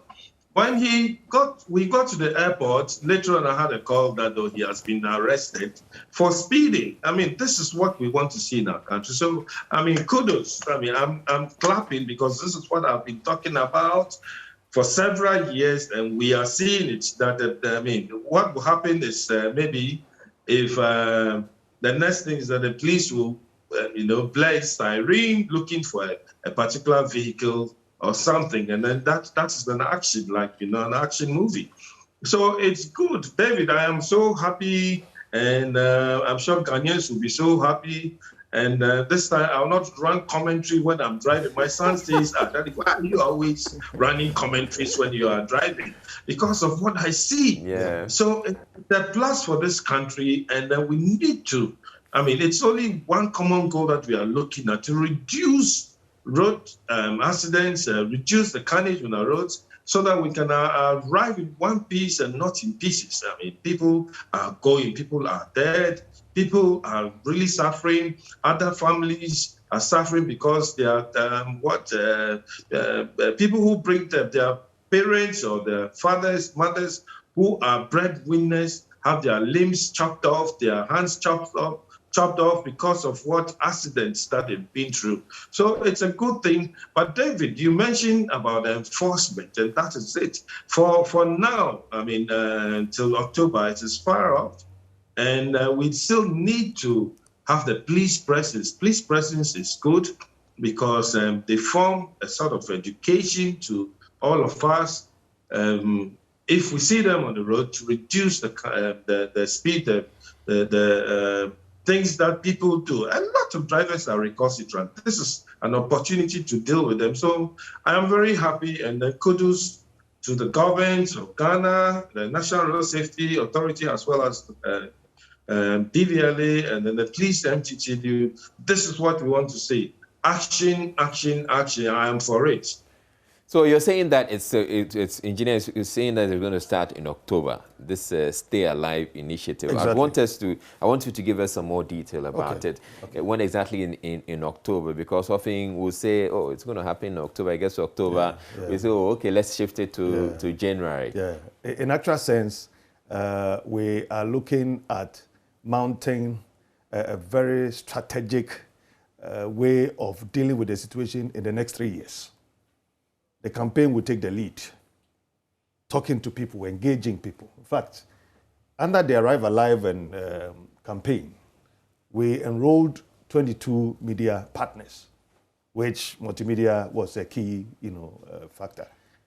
This time around, we're going to hit about 200 of the media stations to talk to people across the country, all communities, all districts. We are backing it up with the social media groups. The Ghana text. We also have the, all the groups are coming up. We're going to have outreach, one-on-one, also across the country. Now we have 16 offices across the country. So all the 16 regions have offices. And we have government has given us the clearance. And so we have employed. Now we used to be, previously we used to be about 50 of us. Now we're about more than 200. So we have deployed them. Now, we have trained them to be inspectors, and we call them road safety inspectors. They are all around. They are checking drivers at various locations on the highways. Okay. Sister just talked about it. We already have them. Now, they are enforcing what we call the one vehicle for long-distance journeys. And that's what we're enforcing. And it's so beautiful. Enforcement is so beautiful because if you hit the road now, you see VIP, 2 drivers, STC, 2 drivers, Imperial, 2 drivers, all of them going for long distances. One driver is sitting at the front seat relaxing. When they get to a certain destination, then they change over, then another. So there are good practices that are ongoing now currently, which is making the situation even better than it is. Beyond that, we also going to have the DVLA coming up with the mandatory driver training. It is also in the law. Since 2012, we have not implemented. So DVLA is also going to now bring all the drivers, in fact, both private and commercial, but starting with the commercial, to go into the classroom and will be taught lessons, giving certificates. It is a certificate that is going to make you, the driver, move confidently to DVLA to renew your license, your driver's license. Failure of which your license will not be renewed. That is the condition. Beyond that, this is where the police is coming in with that innovation, this technology I talked about. It is at the final stage. That is why we are just running the surveillance one to test it. All right. The one that is going to plug in to bring the prosecution is coming. So all this will come in as a comprehensive package. Then we, as an authority, will sit on top, monitor, coordinate, bring out the issues and deal with them as they come up. Currently, we have been given the authority to regulate the public transport system. So all these GPRTUs, the Pro Tours and so on, are not going to go scot-free. Because in the near future, you will not see any 207 loading on the road or along the road. Never. All of them are going to be forced to load from a terminal. Okay. And they'll be controlled and regulated. You must join a union and you must be trained. All these things my good friend is talking about are things. Anyway, let me commend our good friend, Cecil. If you are listening to me, he did a very practical case on the Tesano road to Labadi, I think, somewhere. You know, we used to have a U-turn somewhere on there. Okay, so that's from Dankwa Circle to Labadi. I saw my good friend one day standing there and doing some practical data collection. made an initiative to Department of Urban Roads. And then they blocked the Then they blocked U-turn. this thing. And you see how it's flowing. These are some of the practical measures that we want to see. I want to commend you for that. But they're going to do more of these practical issues and practices in the system. Okay. And I believe the narrative will change. So you too. I think But yeah, I mean, these are, yeah, so. Right, David, I'm even working at East Legon at the moment, okay? So there's going to be something new there. Let me tell you what we noticed, right? Which will also reduce traffic. You know, there are a lot of vehicles coming from the Shiashi area that takes the underbridge, right? We realized that they don't stop because the stop sign, that is the traffic light, is not being respected. So what we have advised the Department of Urban Roads and the Ministry of Transport is that, look, we are going to open the old underbridge, and then we will divert traffic from Shiashi to use the underbridge. In fact, just like you said, I have the statistics there.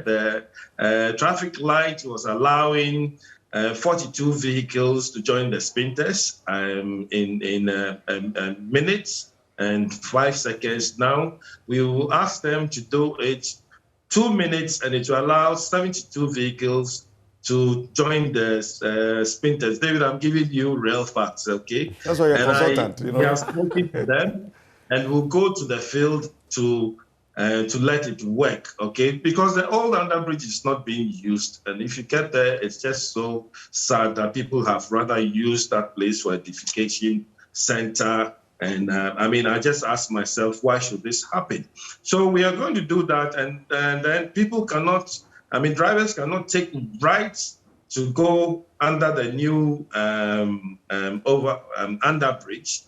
That will allow all the traffic lights to work. At the moment, they are not working. You have the police working almost 24/7 to override the traffic lights. So these are some of the issues. I mean, people are also recalcitrant. We have wasted money. Drivers are recalcitrant. There's red, and that's also one education that we need to look at, that people tend always to the right when they see the traffic light on. So, well, this is just an interlude of the discussions that we are also working on traffic management, and we believe we are all helping the situation in reducing the carnage on our road, because if you're driving and you stay in traffic for a very long time, you become depressed, you become tired. I mean, productivity level for you will be, you know, lower than expected. You get to the office, you're already tired, and then you'll be thinking about closing early to go home. So, so excellent work there, and congratulations to you for the great work that you're doing. But one of the other things I would want us to bring our minds to has to do with, yes, we can have all these traffic monitoring and surveillance systems put in place and attempts to enforce it. But my question is, or what I worry about is, how do we ensure that we don't discriminate so that some people think, the people who are driving the V8s and who are politically exposed think that they can flout the regulations, the road regulations, and get away with it. So that if you pick someone who is speeding and using a V8 or a government vehicle, and the person is able to get away with it because he's using a government vehicle, how are we ensuring that those people are also caught and punished? You see, when we talk about technology, Cecil, before you come in, when we talk about technology, it knows no person. It knows no position. It's what we have done currently. We have designed it in a manner that it can only free or close its eyes. I'm talking about the camera. For those who have been exempted in the law, the security, well, the police and the ambulance and the bullion vans and so on.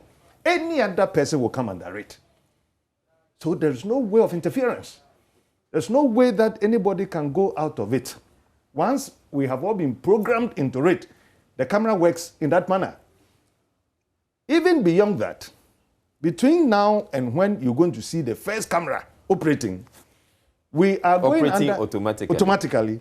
We are operating under a war against indiscipline. WAI which we started a couple of years ago or months ago with your sister agency colleagues, City Media. We have reactivated it, and now it's working. And go and see the list. The number of the big guys you are talking about who have been apprehended. And on the list, we are looking no back, we are looking no front. We are just working. And it's taking most of them. Some are MPs, some are ministers. All these sirens vehicles you see with the lights blinking here and there against the law. And the president directed, sent circulars to all politicians and ministers and so on that, no, you are not exempted in the law.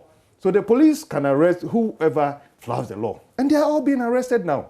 The 400 I'm talking about who have been apprehended, they are all part of this list. So I think that the police currently must be commended. Our good friend, Dr. Dampari, I think he's come with some new ideas. All right. He's come with some commitment, and he's a safety man.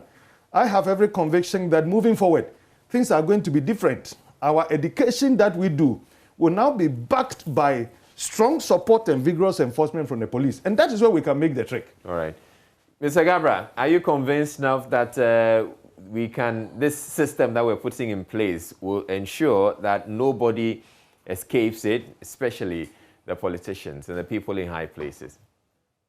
Yes, Israel, I am convinced. I mean, it's a time to take an action. I am happy. In fact, I've heard it all, but David, mind is time frame. October must be October, and action must be taken. And it's just one common goal, like I said, reducing the carnage on the road. I mean, that's a fact. And those big vehicles, I mean, woe unto them. I do believe that they will stop what they are doing, especially on the Spinters Road. I mean, but I have the IGP's number. I'll send him a message to tell him that, look, let's spend one day like on the Spinters Road for now. We are in the month of September. All 4x4s must be stopped. We'll check whether they have fixed strobe lights, which is the red and blue lights meant for the police and emergency vehicles. Okay, let's look at it and then arrest and deal with that situation. Because if you think about it, it doesn't make any sense where you've got a 4x4, you go to Abosiokai, easily you buy the strobe lights, you fix them, you buy the alarm, and then tell everybody, including the police, that, look, I work for the government. I'm a BNI operative. I am with the national security. And so what? You see, these are the people that I want to be apprehended. I want to see the action. David, I'm happy the cameras will know. Let me borrow this word, my phrase from my son, no sizes. Everybody will be dealt with. And are we really sure in this country? Because we still have powers that be. Yeah, there are powers that be. Engineer. There are. Some of us in the industry, he knows it. Of course, the police, they know. And I think they have been out on several occasions to say that you arrest, and then there's a power, a voice bigger than you from somewhere. Get a call from somewhere. But you see, that is the level of interference we're talking about. It's happened. I mean, it happens to all of us. And when we come across some of these situations, and you bring it to the notice of the powers that be, you are unable to push it forward to a certain extent. That is why it is automation. Automation knows no man. We have all learned it from Europe. In fact, for this particular exercise that we're going to do, the Ghana automation, we have gone to Rwanda to learn it. We have gone to South Africa to learn it.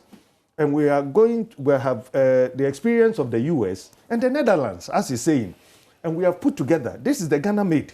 Okay. It's been designed in a manner that... Taking into consideration all the factors. The only thing we haven't taken into consideration is interference. Okay. We haven't said to the camera that if you see a politician, let him go. No, we said if it is a bullion van, if it's a security vehicle, a police vehicle, ambulance, and so on, those are the ones that I can assure you that they can move through without detection. Even they will be detected, but a system will then validate it, whether it is the one to take him to the next stage or not. If it is no, it's just a press of a button to say no. Yeah. But otherwise, all others are going to go through. And we should also be mindful of the bullion vans that they are not carrying any cash. Yes. Over the weekend, I saw some guy, we're driving, there was traffic, this bullion van just gets into the middle of the road and is driving, and I checked and there was nobody, it was just a driver in it. It doesn't look like it's carrying cash, because it was carrying cash. In Then fact, it becomes, in recent times, yes. you notice that the bullion vans that are carrying cash, we have military escorts or police escorts. There's a vehicle ahead of them. Exactly. So that too must be looked at. I think that's right. Otherwise, they shouldn't be getting that it will be exemption. difficult for a camera to identify whether a vehicle is and so on. But I think I've taken that note. And one final thing I want us to look at, because we're running out of time, has to do with the motorbikes. What's the plan for the motorbikes? Okay, there are two things. For now, you and I know that nobody has sticked out the neck to say legalize Okada or don't legalize Okada. And I'm happy you didn't say Okada. No. Even though you have it at the back of your mind. You are talking about motorcycle. It's a real menace. It is. What it means is that it has gone beyond what we call safety. It is now survival. People eating from it, buying and operating to survive. It is different from the normal use. So at that stage, a lot of policy issues would have to come in to stop one thing or the other. But otherwise, what we know is that the law takes care of the use of motorcycles. They must all be part of the operations we are doing. The war against indiscipline. You have seen the regional minister, Greater Accra regional minister, already issuing out instructions. And what is coming to add up is the police going to ensure that no motor vehicle passes through red light. That's why we have a bigger problem. Because they are hit mostly. When they hit, they are passing through red light. And the camera is going to get you. We consider motorcycle as one of the modes of transportation in Ghana. It's acceptable. It is rather the use, the way they maneuver in a manner that constitutes risk to you and I. It's what we're going to check. The police is coming up with a plan. Perhaps one suggestion is for them to set up a special unit that would deal with motorcycle issues only. So the concentration will be there. In any case, DVLA has also started a program to train them. And I'm talking about motorcycle riders. The training will also be mandatory. So we're looking at training and enforcement. And they are all coming under the Stay Alive campaign package. All right. Another one that I may want to end with, and to commend government in this regard, is that there are plans to do the dualization, which we have advocated for a very long time now. You and I, we have sat here severally, and we talk about what to do to address that human error, that individual mistakes we do. Indeed, it doesn't still matter, mean that if you are recalcitrant, if you go wrong and you flout the law, you should die. No. I think systems must be put in place at least to protect you. Yeah. One is the dualization we're talking about. The advocacy we have done over the number of years is paying off. Government is making plans to turn Accra Kumasi Highway Expressway. And you see, they have started. It is also going to look at the Takrady section, look at the Aflao, and then the Akosombo section. When we do this, then we will begin to see these changes coming. What it means is that the education, publicity, safe, drive safe, arrive alive, stay alive alone cannot do the trick. We'll have to do other things. And so we are going to use the Stay Alive campaign to advocate, to speak, and to follow up on institutions, not for them to sleep, but to do their work. Yeah. Like street lights. Yeah. They're not functioning. Okay. Why are they not functioning? True. It is somebody's job. Yeah. And so we have to go for them and push them to do. I think this is where we can be seeing changes. And you are the authority. And so, I mean, we're expecting you to ensure that the people who are supposed to do you see the way job, I am talking. I am talking like an authority. With a lot of passion. With passion. And with vim. And that is what is going to go on the ground. So Gabra, so about the dealing with the motorbikes, is that the way to go, what the National Road Safety Authority is talking about? Yes. Some years ago, when these guys started the Okada business and so on, I told my friend David and Obing that, look here, this thing is going to extend. And now here we are, we can't do anything about it. They're just moving and causing mayhem on the road. Right, so there should be a solution. I have also been an advocate for training because the little data collection that we did, out of 10 riders, only one has the rider's license. So David, our outfit has also started training, and it's currently moving on smoothly with the 1 week course, and then we'll help you also to have a valid rider's license. That is also what we are doing. Okay. However, I'm still advocating for one man, one motorbike, because you would realize that most of the people who patronize the Okada system are people who have low income. So why can't we support them and so rather they give can them own their own motorbikes? Yes, train them, and then they set off. They're always careful. I said this, that if Okada is taking the wife or the son, he will wait at the traffic lights for it to turn green. But if it is a passenger that is going to make money, we have the traffic light, he will not even look left, right, and then there he goes till the person is knocked down. Two of them are knocked down. So I'm still advocating the NGOs or the government of Ghana, let's help. How much is the motorbike? Now we are even building motorbikes at the north, if I'm right. Right, let's spread it. It is good transport, but it's the usage which is the problem. Yeah. It's the usage which is the problem. If they will, motor riders are not even supposed to ride in the middle of two cars. They have to select lanes. The laws are there. It's everywhere. And this is what is also causing a lot of crashes that we see. So enforcement is the way to go. Yeah. And I like the way David is talking with a lot of passion. So yes, we need to let things work in this country. The authority and the commission, which used to be a commission, is now an authority. They should stamp and make sure that everything works in this country. Okay. And after all, what are we looking at? Reducing the country on the road so that we can all arrive in one piece and not in pieces. All right. Thank you very much, Cecil Gabra, road safety consultant, for joining us for this conversation. And I'm very excited about the passion with which you are speaking. Thank you. You're talking about October, and we're looking for very much to this October that we're going to see the action that you're talking about. But thank you very much, Engineer David Adontin, for also joining us for the conversation.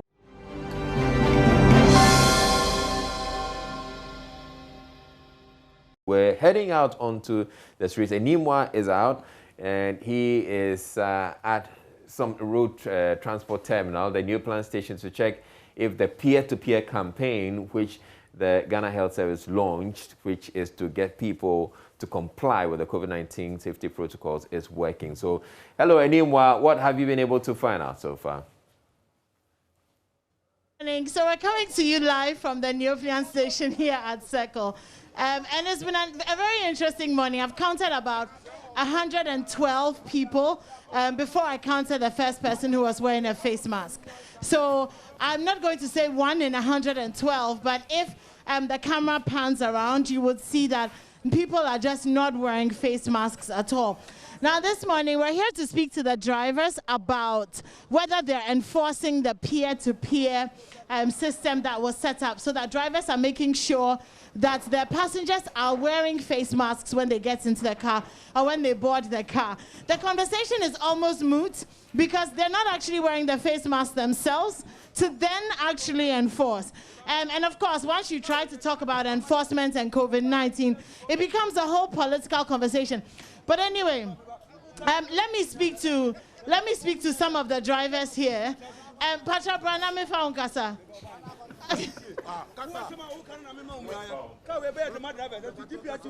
Okay, it's Nami Bisa say, who say yes face masks no? Yeah, move for passengers now. Muma passengers no share. It's a Bisa say because we share around that. Share we share face mask. It is a more share face masks now. How will you make sure some passengers also share face masks? Me pacho the home your friend cabinet sumai. A dear university nyame. Cause me dear man for nim park see no. Na the tia no say face mask no. Face mask no. Ombo share. Because me am friend nipa wa be fuka no. Ono me share bi na me dey aba wo nchen. Enti car na ba betu a me be catch me driver say me pacho. One we are passing a beer so face mask. Or to do kwemu a. On ba be inspect car we share beer. O mu be simu. Eti ane de e ye madwuma at station master no. Me trust in me chairman and me secretary so mo de ama me wo. Me car sa me load no. Enti ane de mani wo ho pa. Eti na me akata me gina ho no no. E bi hye me no.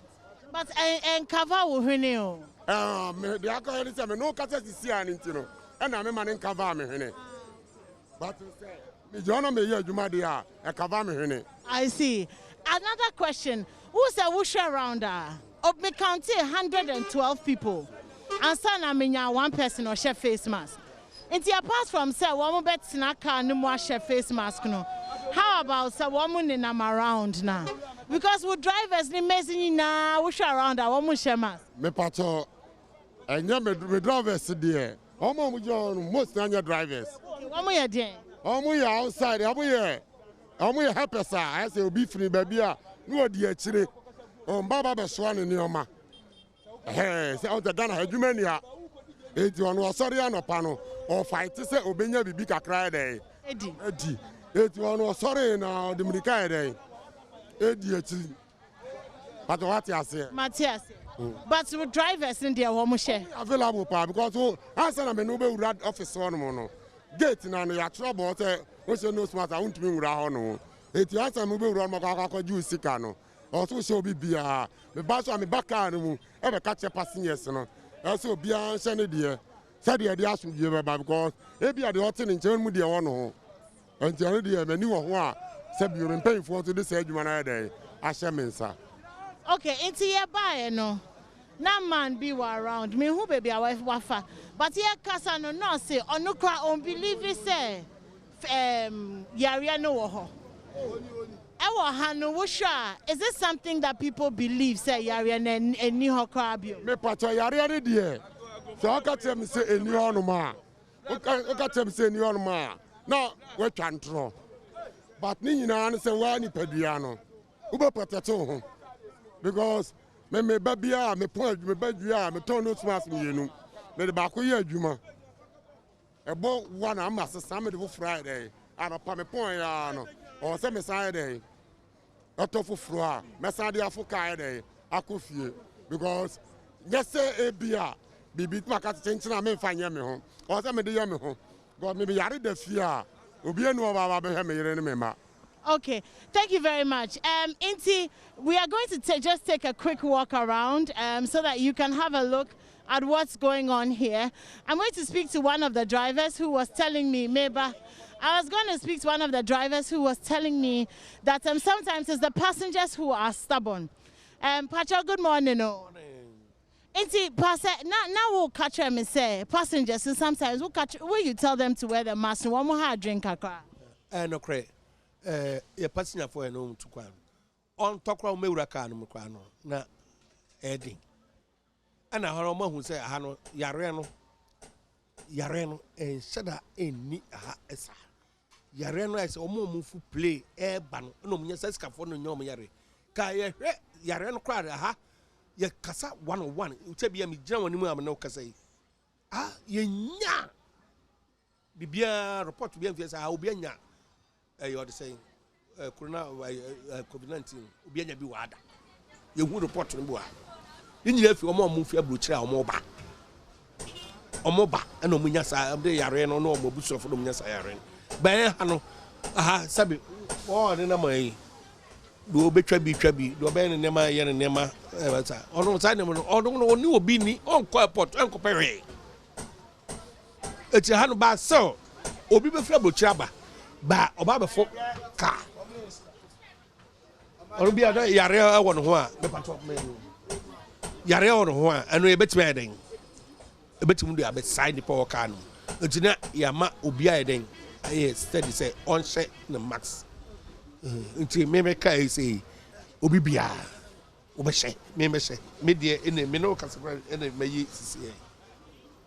It is so almost say one sha we are one day.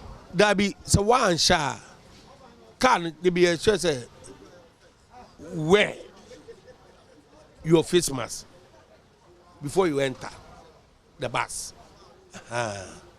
So me bacho brand kasa wa chiro bet ne kasa wa kasa no mi kita bi sisi a anyway I know who issue. What is interesting is that one driver is accusing another driver of not wearing a face mask, but he himself is not wearing a face mask. Now, who was the face mask going for? I don't know. Me nyale. We are be. Me nyale. Who nyare? Inti won she. Me she. Aden say. Say you see your chef face mask. Inti aden na wo dia won she. Mente. Wonte dey. Mente. Aden na wonte. Mente me free mente Ghana. Okay. Wonte wo te hefa. Me tu kwa fe mama. Inti baby I will feel by no mo she mask wo ho. Okay, inti Ghana ha dey you say your she mask. Ati me she. Baby, but I want to know why I won't share mask. What's it? I want to know why I won't share mask. I'm fine. You didn't so. He said he won't speak to us, but maybe whilst Emmanuel is taking the video around, let me speak to him about it. Pacha, where you camera? No, me person me name why I won't share face mask. I won't share face mask. Face mask. Me pacha ora ya le ni pa do say the face mask wa. Me count 112 and sana me na abako. There be sana me nya abako or share face mask. Enti Debbie say me bisa maybe when I wear one spokesman. There be me no spokesman. Enti what other na wo there won't share. Me let me Masa, you right so bet me there na to me so. Pacha. Okay, so obviously there's a whole mindset thing going on here about the face mask situation. I'm gonna move from here and speak to the station master again. What you say, Pastor Conde? Me pesa me kasam kakra. Edi chire omampanyini. Eni ni ministers ono omo ye adwuma no. Sabio driver car be anya asema ya say a driver. But road minister enya boni. Road minister onya boni da driver for ena ya boni. To the sense Sabio ebra bi baaye abayi ba wetra so na oye kwan no double road e dia ma Ghana for anche enu otwam ena foforo baaye went to me and to us be oh, anka yani aye die mo anka wakasa wabano wanka ya se ya ban wabano sabio aka ba ye kura manka ere ase yani munyam ye unsa mpa ye se dia ere aba but ye dia baba wai wani asam si ya yes driver e boni driver for na eketi accident driver for na ye say but uru afi say e kwan na ye nam so no e ye kwan ba akopɛ yani trader boys aho yani taxi boys aho yani private boy yani motor boys aho adai yaji to isoki yaji nanka driver for omuntia akanya me ya driver for tia to esa di oman be koso na omanya kwa papa so nante adai. Yeah, thank you very much. There's a saying in Ghana, Mofiamo cannot need Bena. Everybody and what is worrying them. And even though we came here to talk about masks, obviously the drivers have a lot of different issues that they are dealing with. One thing is clear though, people are not wearing masks. Drivers, passengers, traders, sellers. Again, if the camera pans around, you would see you could count almost 200 or 250 people before you find one person wearing a mask. That's the situation here at the Neoplant station at Sekol. Israel, over to you. All right, thank you very much, Enimwa. And it's been, I mean, I've actually been sitting in the studio here and watching you, and it's a lot of fun going on out there. But there's, of course, a lot of misconception as well. So there needs to be a lot more understanding of what COVID-19 is and the need to wear masks. So the Ghana Health Service and everybody else, we need to do a lot more education as far as the mask wearing is concerned. But thank you very much, Eniwa. Interesting conversations there with the drivers there.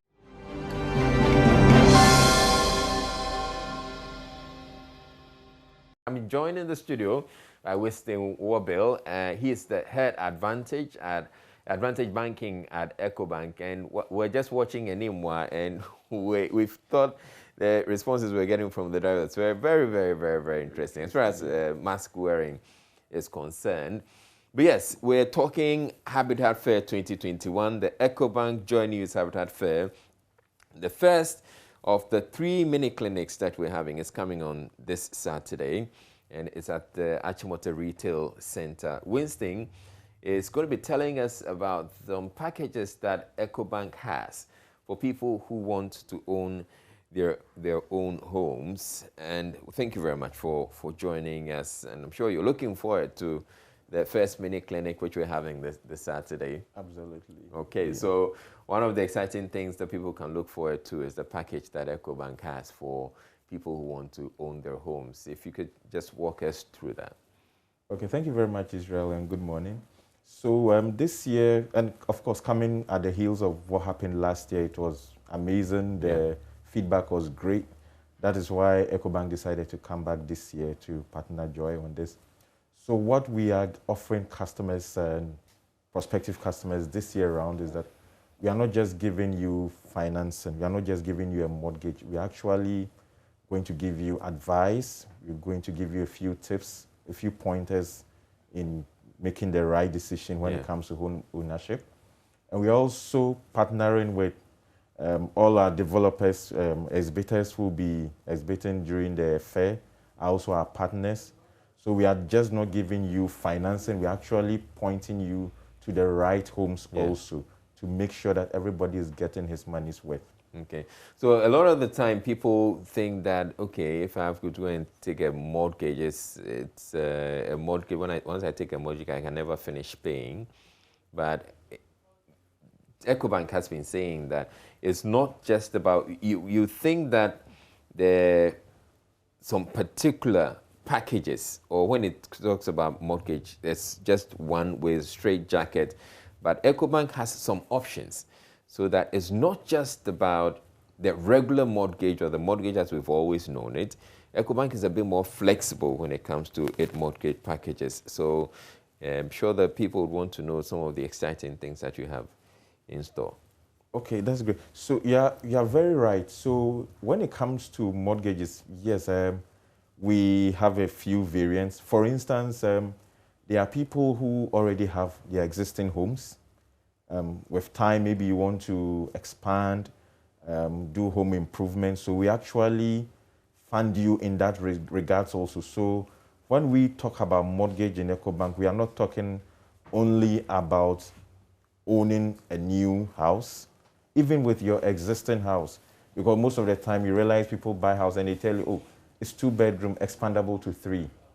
Over time, your family size increases. You want to increase the size of the home. We can actually release part of the value of the existing property to give it to you as a loan, where you can also improve on the existing facility or on the existing property. Also, you know, we just launched our latest mortgage product. That's the pension-backed, exactly. Okay. The pension-backed, it looks like it's one of those that's really going to be exciting for a lot of people. Exactly, because it means a lot when you have to make a down payment of 20% towards a mortgage. So to take that off you, using your pension, so you are actually not waiting till you retire to enjoy the benefits of your pension. You enjoy it now. At the same time, by the time you are going on retirement, your funds would have also yielded the best results for you, and you still have access to it. How does it work? So someone wants to buy a property or buy a mortgage, and they're supposed to come up with a 20% down payment, but they have some pension funds that are sitting there for them. How can they leverage it? Okay, so once you would have to do an assessment to find out if whatever pension funds you have, it's up to the minimum deposit required. At EcoBank, we say 20%. So once your pension fund is up to 20% of the value of the property you want to get, All right, so let's say you want a facility of 100,000 cedis, or you want to buy a house that's worth 100,000 cedis. So you're looking at 20% of that, which should have been your down payment. Yes. So 20,000 cedis. Exactly. So you look at the person's pension funds to see if there's up to 20,000. Exactly. So once it's up to 20,000, we'll get to confirm with your pension trustees, and then, of course, we'll do the paperwork to confirm you are actually assigning that to EcoBank for the period where your mortgage is outstanding with us. Okay. Now, so let's be clear on that. So this is the third-party funds that you have. Exactly. Okay. Exactly. Yes. Once that is done, we would go ahead and finance you your 100,000. That is 100% of the mortgage. So you don't have to find the 20,000 to pay down on the property, and then the bank does the 80. So we are doing 100% upfront for you. So you're doing 100%, but doesn't mean that the person's 20,000 that's in pension funds is going to be taken up. No, it stays there. It's more like collateral, just sitting there. Yes, getting so the that returns when you're for you. done paying, it will still be accumulating returns for you. So that when you're done paying, your 20,000 or whatever I would have accrued to is intact for you. It's intact, exactly. Okay, that's excellent. So yeah, I mean, those of you who are watching us and you're wondering, okay, if I can take a mortgage or I'm looking for the down payment, here's another option for you, so that whatever funds, pension funds have accrued to your third-party pension, you can actually use that as your down payment, and it's not going to be taking. It's just going to be used as collateral, which is very excellent. So what are some of the other packages, or what if somebody comes up, yes, I want to buy a house that's 100,000, but the 20% of that I'm supposed to come up with is 20,000. If you look at in my pension account, I don't have 20,000. Maybe I have 15,000. What happens? Yeah, so we can still sit down, arrange something for you, so that with the difference that you need, we can still top it up, and then you are good to go. As in, okay, so you find out that you have 15,000. Are you supposed to then pay the 5,000 to top it up? Or instead of the 20,000, you say, okay, bring 5,000 as your down payment, and then the 15,000 becomes Exactly. So we are making sure that nobody is left out on this. All right. Now, how about those who want to buy, yes, they can't buy the house outright, but they want to buy land first and keep the land so that eventually when they're ready, they can develop that one. Is there a package for people like that as well? Okay, so what we do at EcoBank is that we actually are looking at financing your residence. So if you have the land, you have registered it appropriately with the relevant state agencies, we can actually also assist you develop it. That is, there are lots of developers around, and again, that is one of the unique things we are bringing on board this year. We have a lot of developers who are ready to assist with developing a property, because a lot of the time people are doing this because of the stress it's going to put on their finances once they get the land, and then they need to go the next stage of developing. So we have a lot of developer partners who are offering very interesting package for said customers. But for us, we are interested in you getting a property on the land.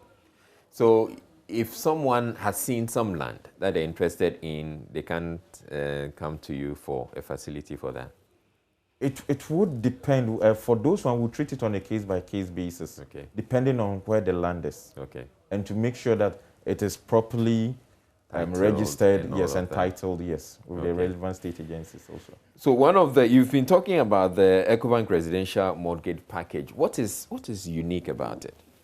Okay, so with a residential mortgage, so what we are doing is, and one of the challenges with property acquisition in our country has even to do with your land registration. A lot of the times there are litigations. So what we do is that we have a team of very experienced legal brains who handle land documentation and title and everything. So once you are taking a mortgage from us, you are very sure your property is litigation free, because they would have gone through all the checks to make sure that the property you are getting, there's no issue with it. 2, we are also insuring you. You get a life insurance on yourself. The property is also insured. So whichever way, God forbid, should anything untoward happen, you can be sure that your dependents are not going to be thrown out of your house. Okay. So these are all the things that we put together in the package, in the mortgage package, to make sure we are only not just getting a house or a property, but it's also secured for you. You don't get to lose it eventually, because we've seen people build houses where eventually they have to lose it through litigation, or even sometimes wrong citing. City authorities will come. So imagine you are paying a loan for a property that has been pulled down because maybe it was cited wrongly. So we are, with our partner experts, we make sure that all these areas are covered for you. There's no encumbrance on the property. Yes, and it's within the law, within the local authorities. Everybody has approved it. Then when you sleep, you can sleep well. How much can people access under the EcoBank Residential Mortgage Facility? So currently, we can do up to a maximum of $350,000 CD equivalent. And then for us also, what we do is we would only give a mortgage to you in the currency you earn. So if you are being paid in cedis, we'll give you a mortgage in cedis. If you are being paid in foreign currency, we'll give you a mortgage in foreign currency. We will not give you a mortgage in foreign currency when you are being paid in cedis. Say that should anything happen to the exchange rate, you end up paying more. So that is when the issue comes up. People say, I take a mortgage and it takes me forever to pay. I can never finish paying. So we would disburse the loan to you in whatever currency you are earning. Right, that's excellent. And talking about CD-backed or CD-based mortgage facilities, one thing I keep telling people is, you can take a mortgage facility and maybe you're paying 1,000 cedis a month. If you're looking at how much you're earning, so maybe you're earning 3,000 cedis and you're paying 1,000 cedis a month. I encourage people that don't be too frightened, because the 1,000 cedis that you're paying right now, maybe in 2-3 years, your salary definitely will increase. So you're earning 3,000 now, maybe in 2 years it's 4,000, or in 3 years it's 5,000. And 5,000, if you're still paying 1,000 cedis, it's not as impacting on your finances as it would have if you were earning less than 3,000. So I'd encourage people as much as possible to go in for mortgage facilities. But yes, Winston, so we're looking forward to this Saturday. Will you be at the clinic this Saturday yourself? Most definitely will be there. Okay. I would encourage people to pass by, those who want to log on virtually. And can you sign up people? Can people come to the clinic and expect to sign up for the facility? Exactly, yes. People can come up, sign up, would have conversations, we'll discuss whatever options there are, and then we are good to go. Okay, so are there some documents that you need to present if you're coming to the clinic and you're expecting to be signed up, so that you can fast track the process for you? Great. So if anybody was coming to the clinic and has maybe an offer from a particular developer, you can bring it along. We'll have a look at the offer, and then we'll pick up the conversation from there. Okay. But it's very likely we may not be able to conclude there. Certainly. But yes, we you can start the process. Yes, start the process. Or fast track, or get to meet with any of your people. They show the documents that they have, their offer. And then so that when they're having to come to the office to come and see you guys, they would know what they're bringing to. Exactly. All right, great. Thank you very much, Winston Wobil. He's Head Advantage Banking at EcoBank. And as I've been telling you, the first of our 3 mini clinics for the EcoBank JoyNews Habitat Fair is happening this Saturday and Sunday at the Achimoto Retail Center. It's from 8 a.m. to 8 p.m. Please pass by. You get to see the options that are available. So they're going to be EcoBank is going to be there. We're going to have the development partners as well, also being there, and the exhibitors that we have on board. So do make a date for the EcoBank JoyNews Habitat Fair, the first of our clinics this weekend. We're taking a break and we're bringing you showbiz after that. Do stay tuned in.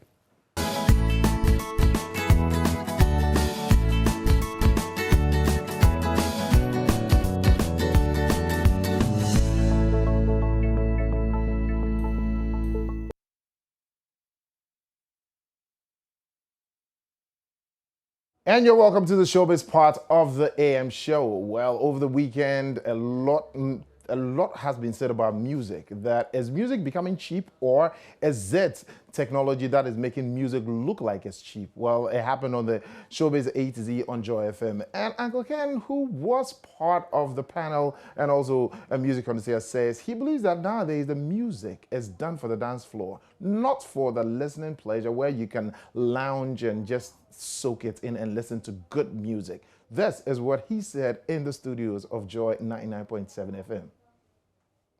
Today, I say to myself, the music today, I see as mainly done for the dance floor and entertainment and commercialization. That's it. So you hear a song and the thumping beat makes you want to dance to it. But I am of the school that likes to listen to good music. That begins, progresses, and ends. So I look at the music of today and I say to myself, the people doing the music dream up beats. Isn't that what you call it? Yeah? The beat makers. Yeah, the beat makers come up with beats. And then the musician brings his lyrics or something, throws it on it, and that's it. It's thumping, thumping, thumping, thumping throughout. But there are some good ones, like a kwabwa sort of music writing. You know? Kofi Kinata. They write good songs.